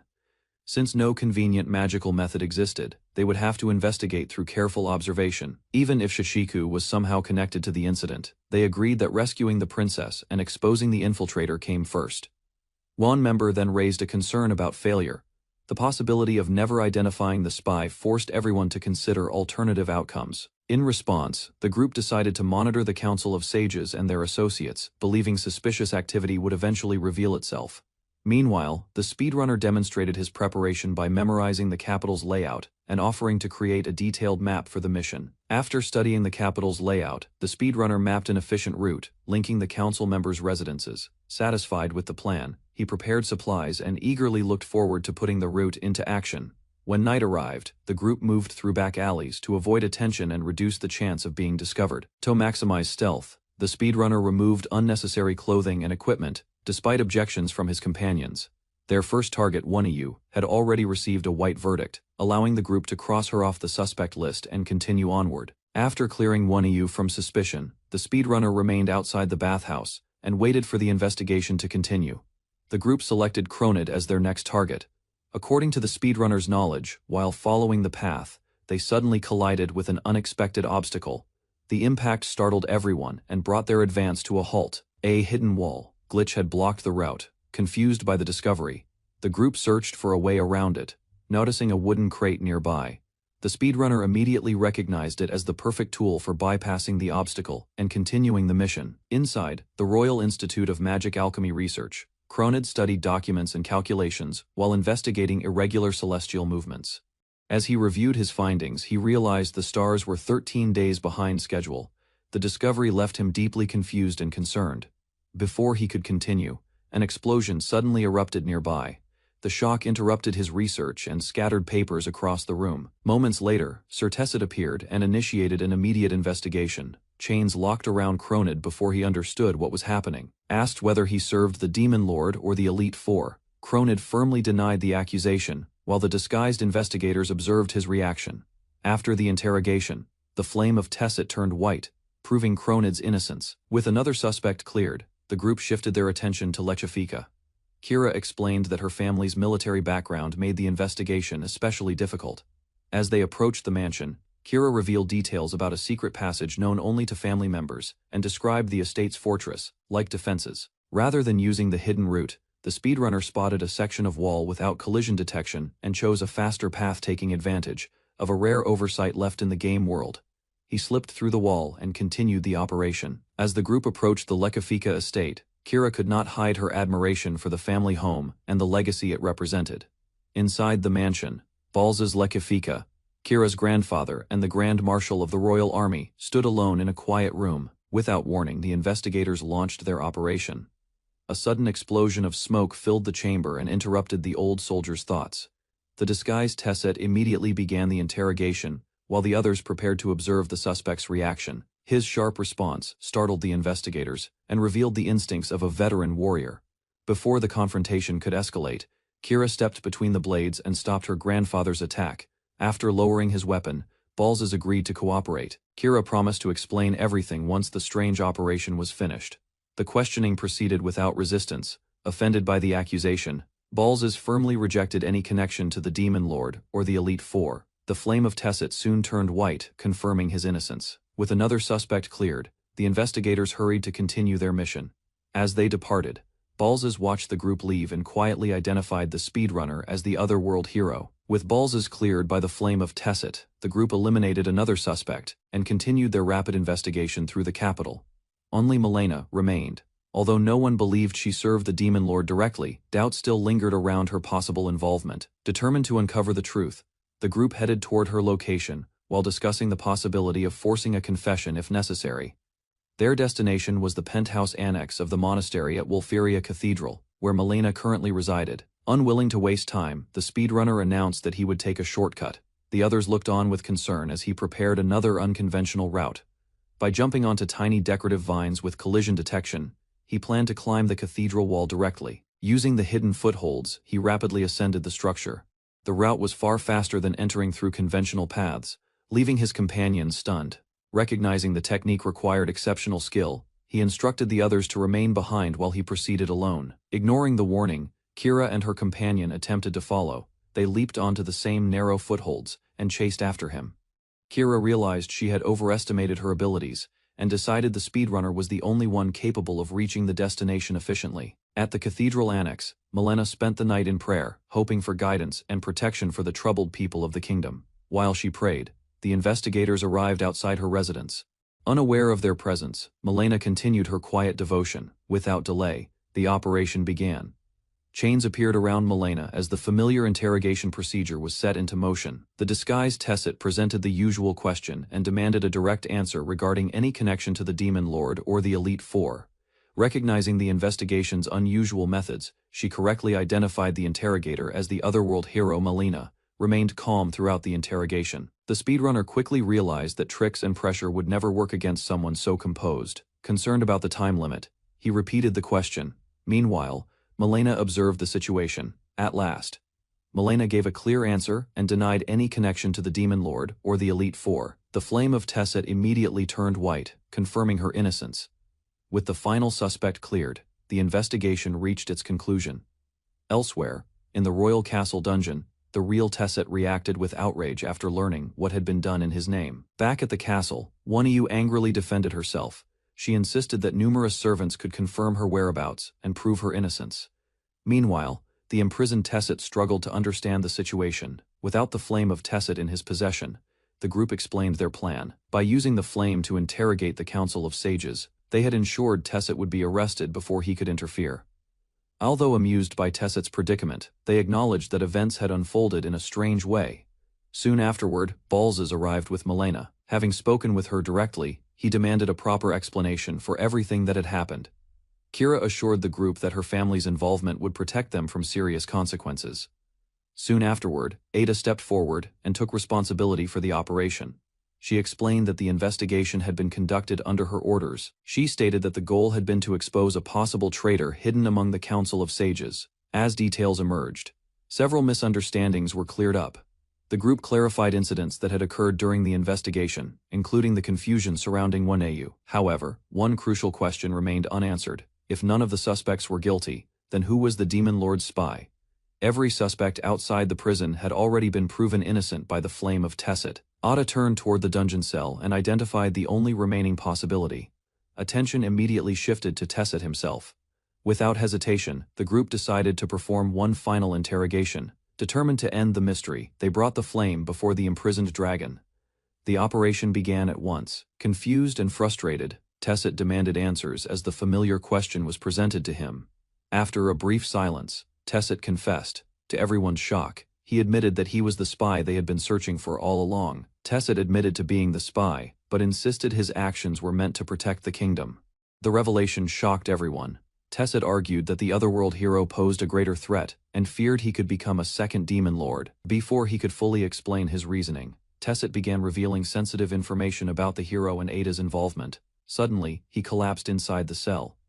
The interruption came so abruptly that nobody understood what had happened. As panic spread, suspicion shifted toward a darker possibility. The group wondered whether Tesset had been silenced before he could expose the truth. Moments after his collapse, Tesset regained consciousness. However, his confused expression immediately suggested that something was terribly wrong. As everyone gathered around, Tesset looked at the surroundings in bewilderment. He could not recognize the place, and even questioned his own identity. Faced with Tesset's apparent memory loss, they struggled to understand whether the collapse had erased his memories, or if an even deeper mystery had just begun. In the throne room, a judicial officer delivered a report on the previous night's incident. Her investigation revealed that Duke Tesset had secretly served the Demon Lord as a spy. Evidence showed the Duke confessed after regaining consciousness, lost his earlier memories, and left behind a mana-infused blood-stained card in his study. Further examination restored the card, though powerful concealment.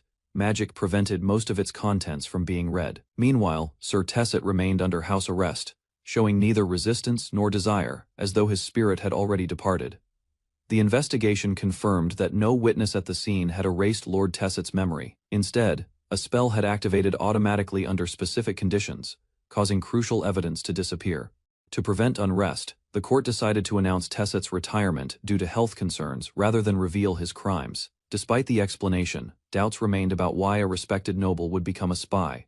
His actions appeared inconsistent with the Demon Lord's interests, making the case even more puzzling. Remembering Tesset's devotion to justice, the officials struggled to believe he had willingly betrayed the kingdom.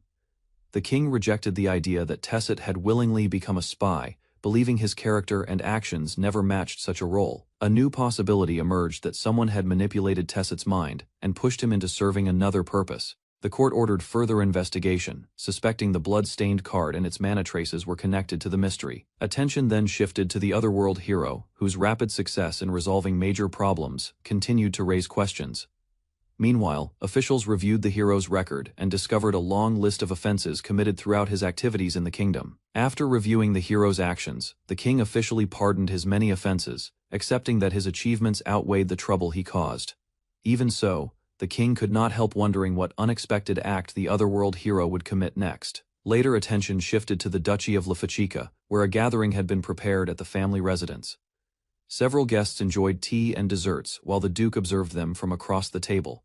As the meeting continued, the Duke quietly watched the noblewoman drinking tea, studying the situation in silence. During the tea gathering, the cat-eared girl happily praised the duchy's cheesecake, while the hero sat quietly beside her. Although he preferred spending his time on speedrunning, he attended the meeting to acknowledge the Duke's earlier assistance. The Duke observed every detail of proper etiquette, while the hero struggled to match the formal atmosphere. His companions quickly pointed out that strict manners were hardly his strongest quality. Setting the awkwardness aside, the hero formally thanked the Duke for the support he had received the previous day. The Duke praised the hero's covert operation, noting that its success had already produced visible results across the kingdom. Even so, he struggled to accept that Lord Tesset, a man known for his principles, had willingly cooperated with the Demon Lord.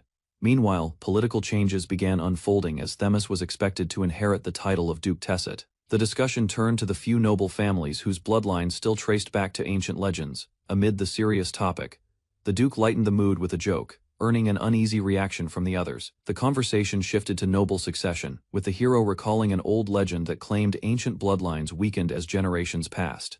The Duke proudly declared Kira the rightful heir of the Lekifika family, recognized both in title and responsibility. Suddenly, the discussion turned toward the hero's earlier undercover mission, especially his questionable lack of clothing.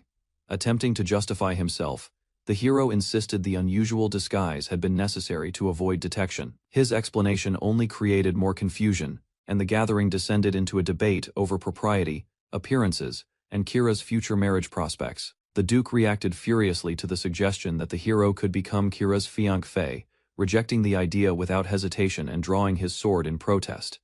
Meanwhile, Kira briefly imagined a future where she and the hero were married, leaving her visibly distracted. As the fantasy continued, her embarrassment grew stronger, and the imagined scenes became increasingly romantic.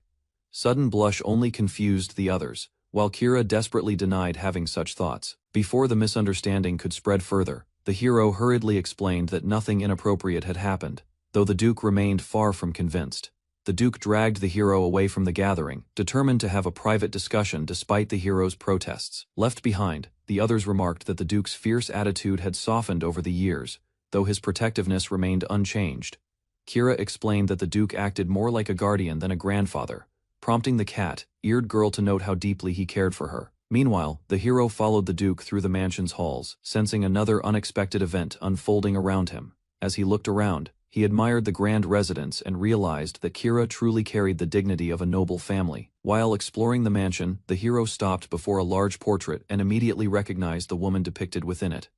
Her name was Princess Sayla Fulshula, a figure whose identity stirred memories and questions. Duke explained that she belonged to the royal family and had lived a century earlier, earning fame throughout the kingdom. Records described her as the saint who saved the world 100 years ago and summoned a hero from another world. Revelation deepened when it became known that she had also been the Master of Brahms, one of the legendary Elite Four. The Duke explained that Princess Sayla's summoned hero died in his first battle, leaving her blamed for the tragedy and shunned by the kingdom. As criticism spread, even loyal knights abandoned her and defected to the Demon Lord's side, accompanied only by a handful of retainers. Sayla personally confronted the Demon Lord, though none of them survived the battle. Her death was followed by war, retaliation, and a devastating massacre that claimed millions of lives across the continent. Despite her tragic reputation, the Duke revealed that Sayla's bloodline lived on through the Lekifika family, explaining that the bloodline of the first hero had weakened over generations while monsters devastated the land. He then revealed that Lady Ada was born with immense power, proving the goddess had not completely abandoned humanity. After the tense discussion, the Duke apologized to Shichiku and invited him to hear a more personal story about Kira. Their walk through the mansion led to a conversation about Kira's childhood, including her long dedication to learning the violin. Although Kira practiced diligently for years, her performances remained oddly poor, leaving the Duke both amused and puzzled by her lack of progress. A renowned swordsman, who led troops against monsters threatening the kingdom's frontier, and ultimately died in battle. Because Kira was still very young, she barely remembered him, leaving only stories and his armor behind. Hoping to spare her from the same fate, the Duke encouraged her love of music and wished for a peaceful future. However, Kira unexpectedly declared her desire to become a swordsman, showing a determination that could not be ignored. Fearing she would follow her father's path, the Duke subjected her to harsh training in hopes of driving her back toward a safer life. Her talent flourished rapidly, and she grew into one of the kingdom's greatest swordswomen. Duke admitted his plan had failed completely, as his efforts to protect her only pushed her further toward the battlefield. Setting aside his regrets, he entrusted Shichiku with a personal request to bring Kira home safely when the conflict finally ended. The serious moment quickly faded as the Duke joked that he would rather hear Kira's terrible violin playing again. Shichiku agreed awkwardly, only to be caught off guard when the Duke immediately reminded him that he still was not accepted as family. After leaving the mansion, Shichiku and his companions received cheesecake as a farewell gift and prepared to continue their journey. While walking through the capital, Shichiku reflected on everything he had learned. realizing the people of this world felt far more real than simple game characters. Watching his companions laugh together, he quietly appreciated the peaceful moment. With renewed determination, Shichiku decided that all that remained was reaching the story's true happy ending. Earlier that day, however, routine inspections at the Western Gate had unknowingly begun a chain of events that would soon disrupt those hopes. At the Western Gate, members of Ada's Shield assisted the Royal Guard with checkpoint inspections, despite finding the assignment unusually mundane. One adventurer complained about the lack of action, while another focused on gathering herbs and helping with routine tasks around the camp. During a break, they checked on Loran, an elderly support member who had spent much of her time recovering from injuries. The group praised her rare ability to distinguish humans from demons, a skill that had become increasingly valuable. Though unable to fight, Loran expressed gratitude for the chance to contribute and repay her companions in her own way.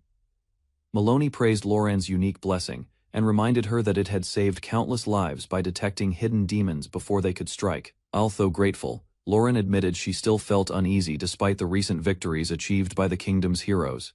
Nearby, the adventurers enthusiastically discussed Shichiku's growing list of achievements. Amazed by how quickly he resolved major crises, the conversation shifted to rankings and future promotions, with everyone treating the recent successes as good news. Suddenly, a forgotten memory resurfaced within Loran, and the cheerful atmosphere vanished as a terrifying realization struck her. Loran suddenly sensed something familiar within a covered wagon at the checkpoint and urgently pointed the others toward it.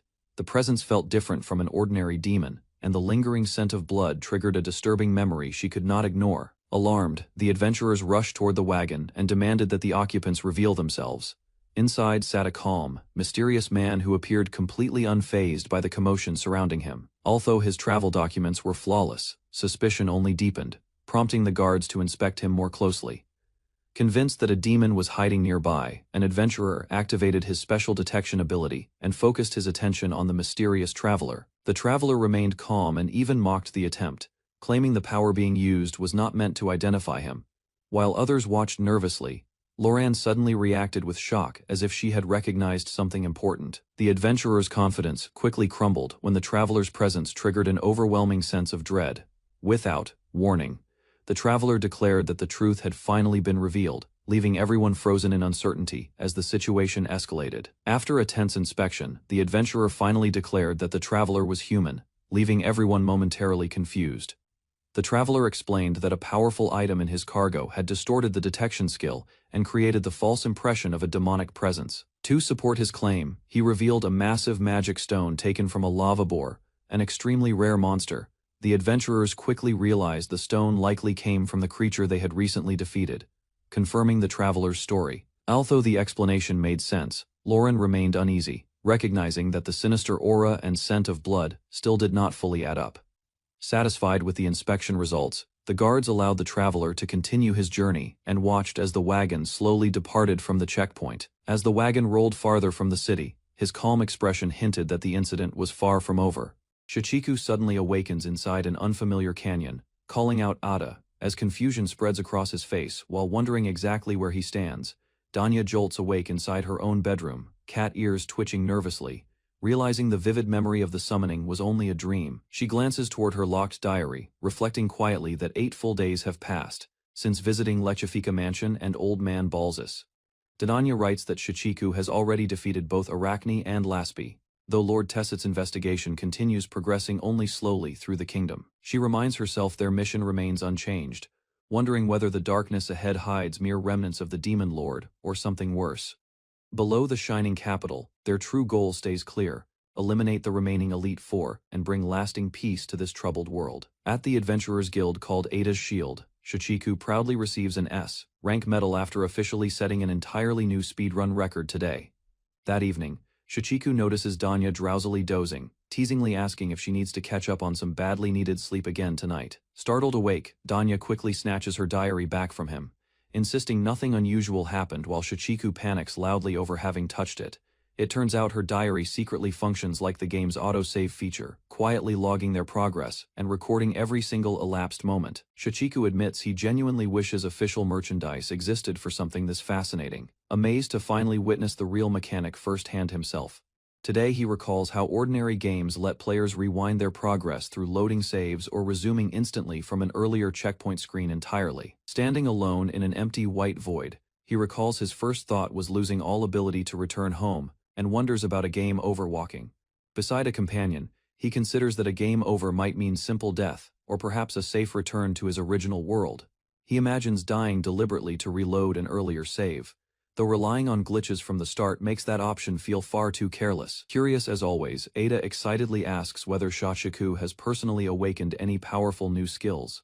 After defeating members of the Elite Four, Ada insists that someone who has defeated 2 Elite Four members should surely gain a powerful blessing from the tempered holy sword. Shoshiku explains he never actually used a holy sword against them, having instead defeated both enemies using ordinary gold coins entirely, somehow. Dazanya volunteers to handle the summoning herself, while Ada admits she rarely bothers collecting those particular meta skills at all. Normally, Danya calls upon the royal dragon Falshella, summoning a brilliantly glowing great tree of blessings, entire skill tree above the astonished group. Danya proudly announces Ada personally taught her the ritual, prompting Shoshiku to demand how she suddenly gained access to the holy sword's tree. Laspi, still trapped in slime form, mutters that the odd kitty can somehow even recite the saint's prayer, without truly understanding anything happening. Shoshiku requests Phantom Double and Bubble Shield specifically, explaining that stored divine energy inside the Holy Sword lets him unlock further skills. Bubble Shield blocks one incoming attack entirely, while Phantom Double creates a temporary copy that boosts damage output and distracts enemies during battle. Danya formally grants him both blessings, and Shoshiku notes their cooldown means careful planning before he can rely on either skill again. Suddenly the entire Great Tree of Blessings shatters violently overhead, startling everyone gathered as shimmering fragments rain down across the wooden hall. Princess Ada falls silent, while Shoshiku wonders aloud whether a plot twist this strange could truly exist within the original game story. Ada explains that catching the goddess at an inconvenient moment means no new skills can currently be acquired from the shattered tree. Legend claims the summoned hero can receive countless blessings from the goddess, yet ordinary humans are normally limited to only 1 or 2. Ada reveals Shoshiku already carries blessings equal to, or perhaps even surpassing everything the holy sword itself could ever have granted him. His unknown blessing appeared in a garbled, unreadable form, having been present from the very moment he was first summoned into this world. Ada suspects it might be mythical, or possibly something of genuinely godly nature entirely beyond anything the game's normal mechanics could explain. Though calling it mere speculation, she admits this theory could help explain Shoshicu's consistently extraordinary strength throughout every battle so far. Ada worries the garbled skill might interfere with his regular abilities, urging him to look into its true nature whenever possible again. Cronid suggests the scholarly Waneyu might offer useful insight, since blessings like this fall squarely within her particular area of expertise. Everyone agrees the best people to ask about anomalies missing from the original game are characters who barely appeared in it either. Later, Danya hesitates before admitting she has an oddly strange request, insisting Shoshiku could ask her almost anything at this point. She simply asks permission to write inside his diary, promising never to peek at any pages without receiving proper permission first. The save function apparently works as an automatic process through Danya, though manually saving remains available as an alternative option too. Later, an unfamiliar bespectacled woman greets Shoshiku warmly, recognizing him instantly as the gentleman she briefly encountered somewhere just yesterday. A tall, long-haired stranger enters beside the woman, greeting Shoshiku formally and addressing him directly as Sir Otherworld Hero without hesitation. The stranger from earlier now stands beside Ada, formally addressing Shoshiku as the Otherworld Hero with unsettling calm and confidence, titled A Sudden Assault. Tension crackles between the newcomer's composed face and Shoshicu's guarded expression as recognition slowly dawns on him. Curious, Ada asks whether the two men already know each other, and bottled Laspi practically erupts with wide-eyed, exaggerated astonishment beside her. Mistaking an empty stool for the man himself, Shoshiku shouts Brahms, only to be corrected that Brahms stands directly at his side. Who is this man? Ada demands sharply, and dread settles over Shoshiku as he silently identifies him as one of the Elite Four. Steel flashes without warning as Brahms swings his blade straight toward Ada, the sudden violence leaving everyone frozen in stunned disbelief. His sword halts inches from her glasses, and gasps ripple through the room at how quickly the encounter has turned genuinely dangerous. He read the reach of my sword, Ada mutters coldly, while a panicked Shoshiku begs Kira to hold back and wait. Summoning proposes hearing Brahms out first, reasoning that nothing in his posture or expression actually suggests any real intent to attack. Sympathy, Shichiku admits internally, might not be entirely misplaced here, since Brahms seems noticeably more rational than the other Elite Four. How does the hero know my name? Brahms questions warily, while Kira, baffled, asks why sympathy would ever apply to someone like him. Something in that earlier tone had already given him away, Shichiku realizes, wondering if a hidden appraisal skill exposed his true identity. Unsettled, Brahms concedes that no other human has ever seen through his disguise this fast, questioning what could possibly explain it. Recognition strikes Kira like a blow, and she gasps that this must be the infamous blood-stained Brahms from the old legends. With an easy shrug, Brahms apologizes for the fright, adding that introductions now seem pointless since his name is already known. Unsatisfied, Kira presses further, demanding a real answer for exactly why someone like him would choose to show up here at all. Smiling faintly, Brahms explains he has simply come to file a demon subjugation request, since this building is an adventurer's guild. Shock spreads across Kira's face the instant he names his target, Morphomet, none other than the demon lord's own daughter. 10 days after his summoning, Brahms notes, Shichiku had already defeated Arachne and somehow sealed Laspi away inside a simple bottle. Kira warns against revealing anything further, even as Brahms wonders, quietly, how Laspi, who by all rights should be dead, still lives, bound and tormented. Morphomet screams her burning devotion to the demon lord, refusing every word of reasoning offered by Brahms. Explaining further, Brahms reveals Morphomet ordered them to retrieve the hero's severed head, no matter the cost required, since he personally holds no desire to fight. Brahms proposes cooperating with Shichiku instead of defying Morphomet and facing certain death. Recognizing this proposal doesn't exist within the original game, Shichiku silently notes that defeating the entire Elite Four remains mandatory anyway. Weighing the offer, Shichiku wonders quietly whether cooperating with Brahms against Morphomet might actually grant him something else entirely unexpected. Brahms suddenly asks whether that arrangement would fulfill Shichiku's true wish, catching him completely off guard with the strange, pointed question. Kira scoffs at his glib manner, accusing him of wanting to defect now that the Demon Lord's army stands near collapse. She adds that his elevated rank within the Elite Four does nothing to conceal the cowardice of the man-bat who betrayed Princess Sayla. Calling him an outright coward, Kira watches Brahms merely muse aloud about the tragic fate awaiting every defeated general eventually. Without warning, an explosion rips through the street outside, sending debris flying as Shichiku and his companions flinch in alarm. Dust settles to reveal Morphomet breaking free nearby, prompting the group to rush urgently toward the chaos unfolding outside. Racing forward, Shichiku leaps into action while Ada charges alongside him, and Brahms calls out sharply for Kira to intervene. Kira insists she cannot trust someone entirely devoid of loyalty, urging Shichiku to abandon whatever sympathy he still holds for Brahms. She declares firmly that Laspi will never be surrendered to such a fiend, regardless of whatever alliance Brahms might propose. Unbothered, Brahms mutters that things have turned out exactly as expected, then casually recalls one more subjugation request left unfulfilled. He names the target as Medusa, the serpent of the cursed gaze, whose stare alone can turn any living creature to stone. With Laspi removed from the picture, Brahms warns that the long-slumbering Medusa may soon awaken and threaten nearby villages again. Ada recognizes the mentioned villages instantly, including Askir village, a place Brahms claims has shown him unexpected kindness over the years. Accusing him of shameless lying, Ada reminds Brahms that he remains a demon no different from Medusa herself. Ultimately, Brahms recounts how the kingdom's finest swordsman once led elite warriors against Medusa, destroying her magic eye before ultimately perishing himself. Startled, Shichiku echoes, "Whoa," as Brahms bluntly asks whether he could speedrun Medusa's defeat, while trusting him with something else. Brahms proposes that Shichiku handle Medusa in Askir village, while he personally deals with Morphomet during their brief separation. Kira protests immediately, realizing this arrangement means being left behind, though Brahms assures her there truly is no need for worry. With Danya's power, Shichiku could travel instantly between Askir village and the capital, making Medusa's defeat almost effortlessly quick. Offended, Kira insists she isn't weak enough to be defeated in such a short window of time by anyone. Smirking, she asks whether Shichiku truly planned on making her wait until she died of old age before returning to her side. Privately, Shichiku admits that even against Brahms, 3 minutes wouldn't come close to defeating someone as strong as Kira. Deep within Serpent's Cave near the Great Swamp of Hunger, ancient stone knights crumble apart as Medusa slowly stirs from her long slumber. Fully awake, Medusa recalls with fury how lowly humans once dared to attack her, vowing to turn every remaining human to stone until none survive. As panicked citizens scatter through the capital, Kira Lilachifaba braces against a towering demon general,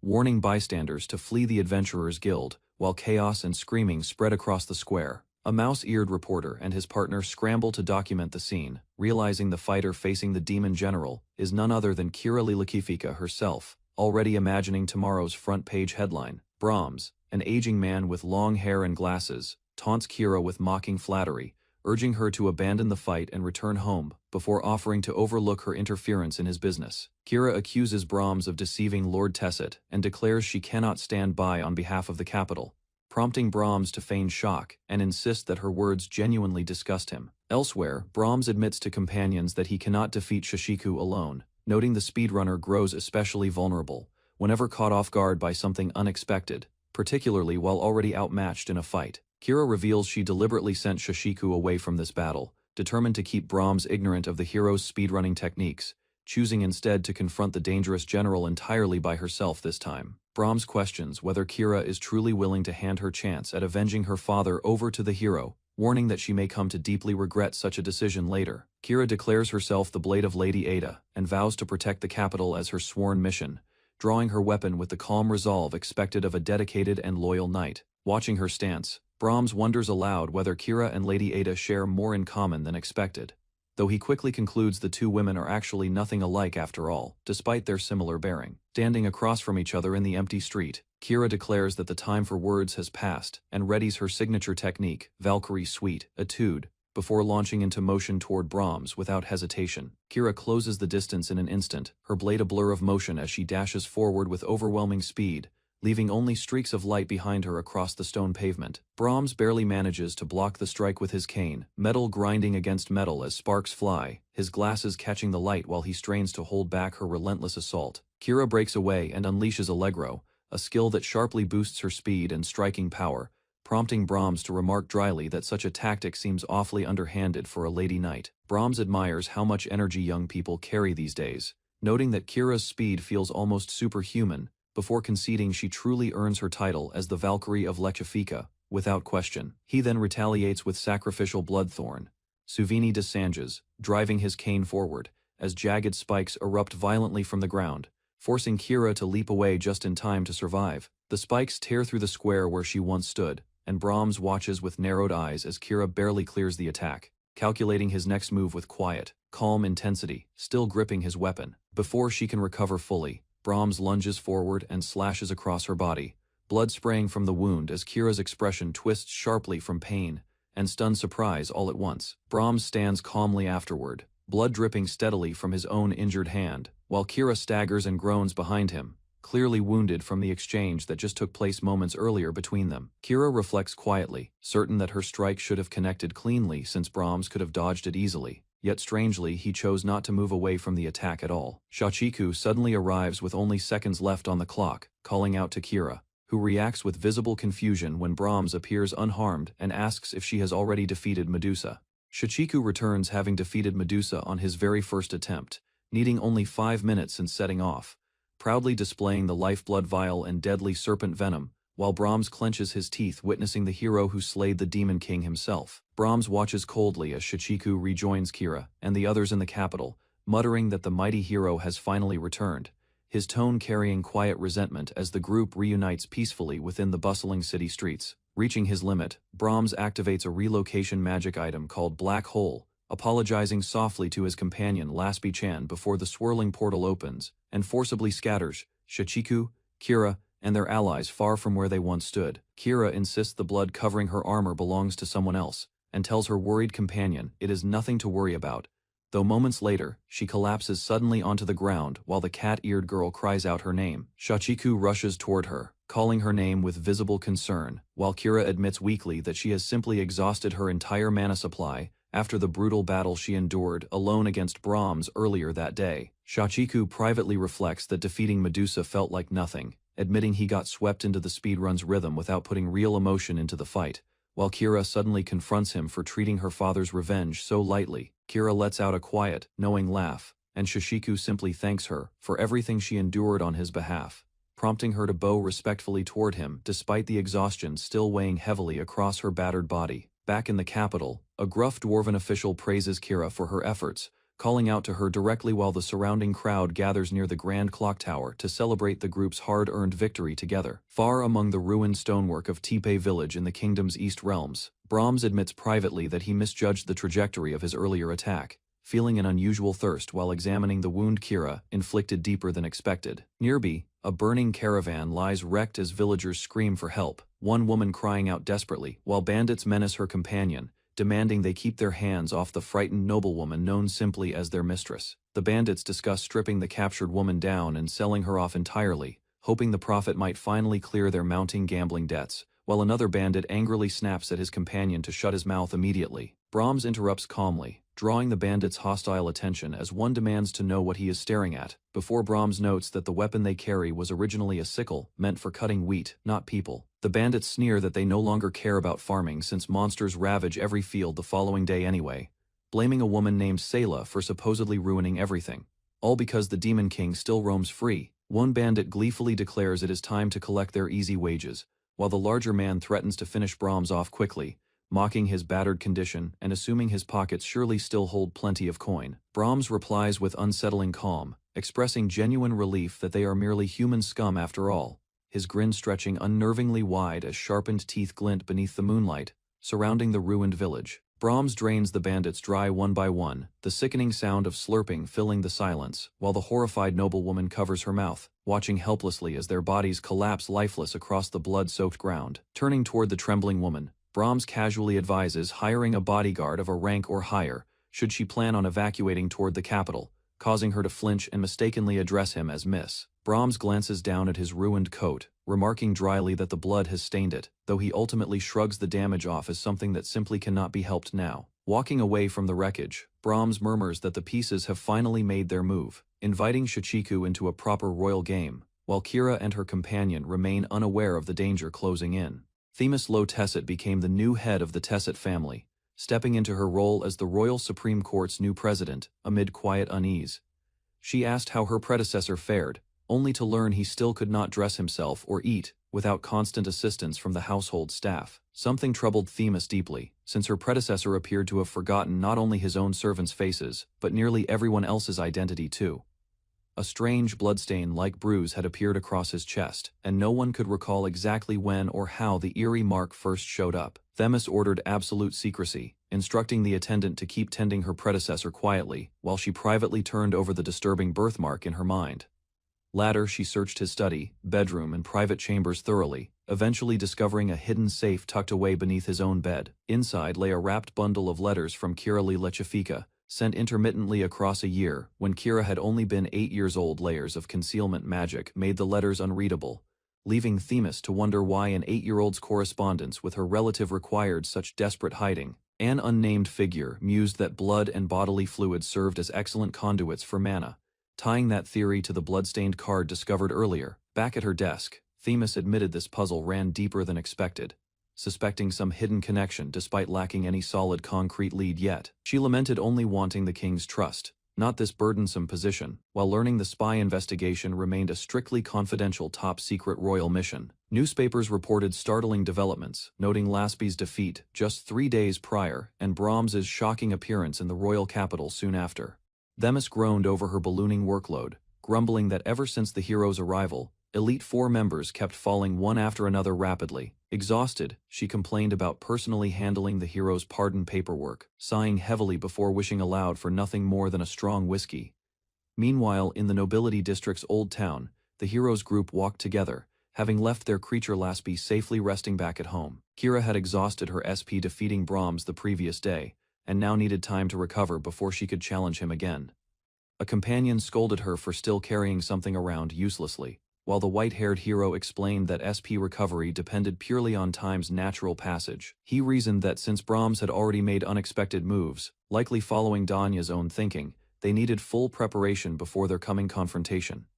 He reflected that Kira's battle prowess had proven vital and reliable during both the Arachne and Laspi encounters, making her indispensable.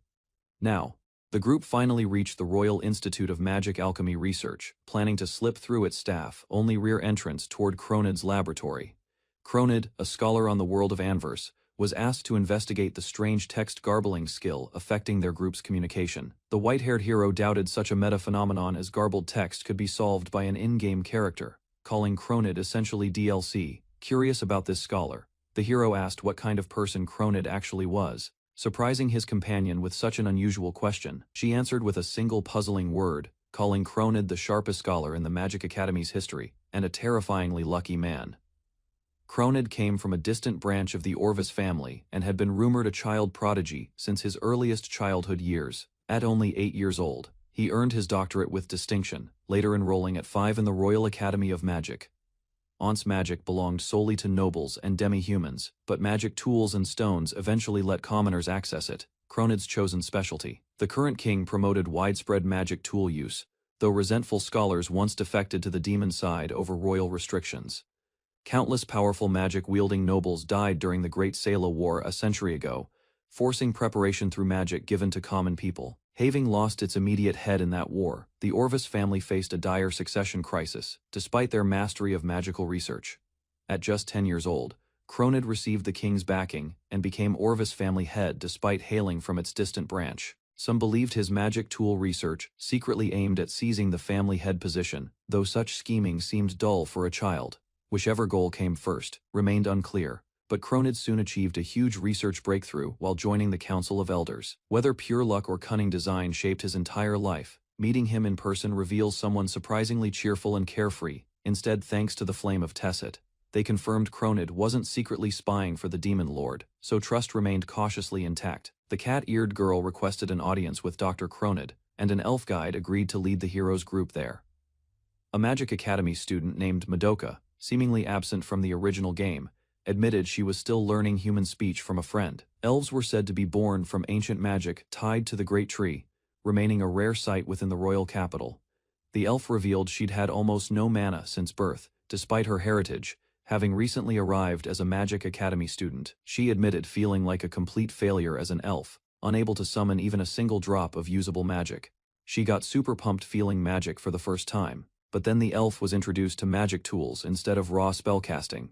Recognizing herself as the item-giving NPC type, she offered to craft magic stone accessories for the hero, surprising him about elves learning through tools. The group announced the otherworld hero's arrival to Cronid, who immediately collapsed face down among scattered papers, shocking everyone, including the hero himself. Cronid laughed manically about sleep deprivation from research, apologized profusely, then casually asked whether Danya wanted milk or sugar in his coffee. He confessed being quite the otherworld fanatic, expressing genuine pleasure that the hero personally came to visit him at his laboratory. The hero explained Earth ran on electricity rather than magic, powered by steam and lightning, letting a magic-less world flourish regardless.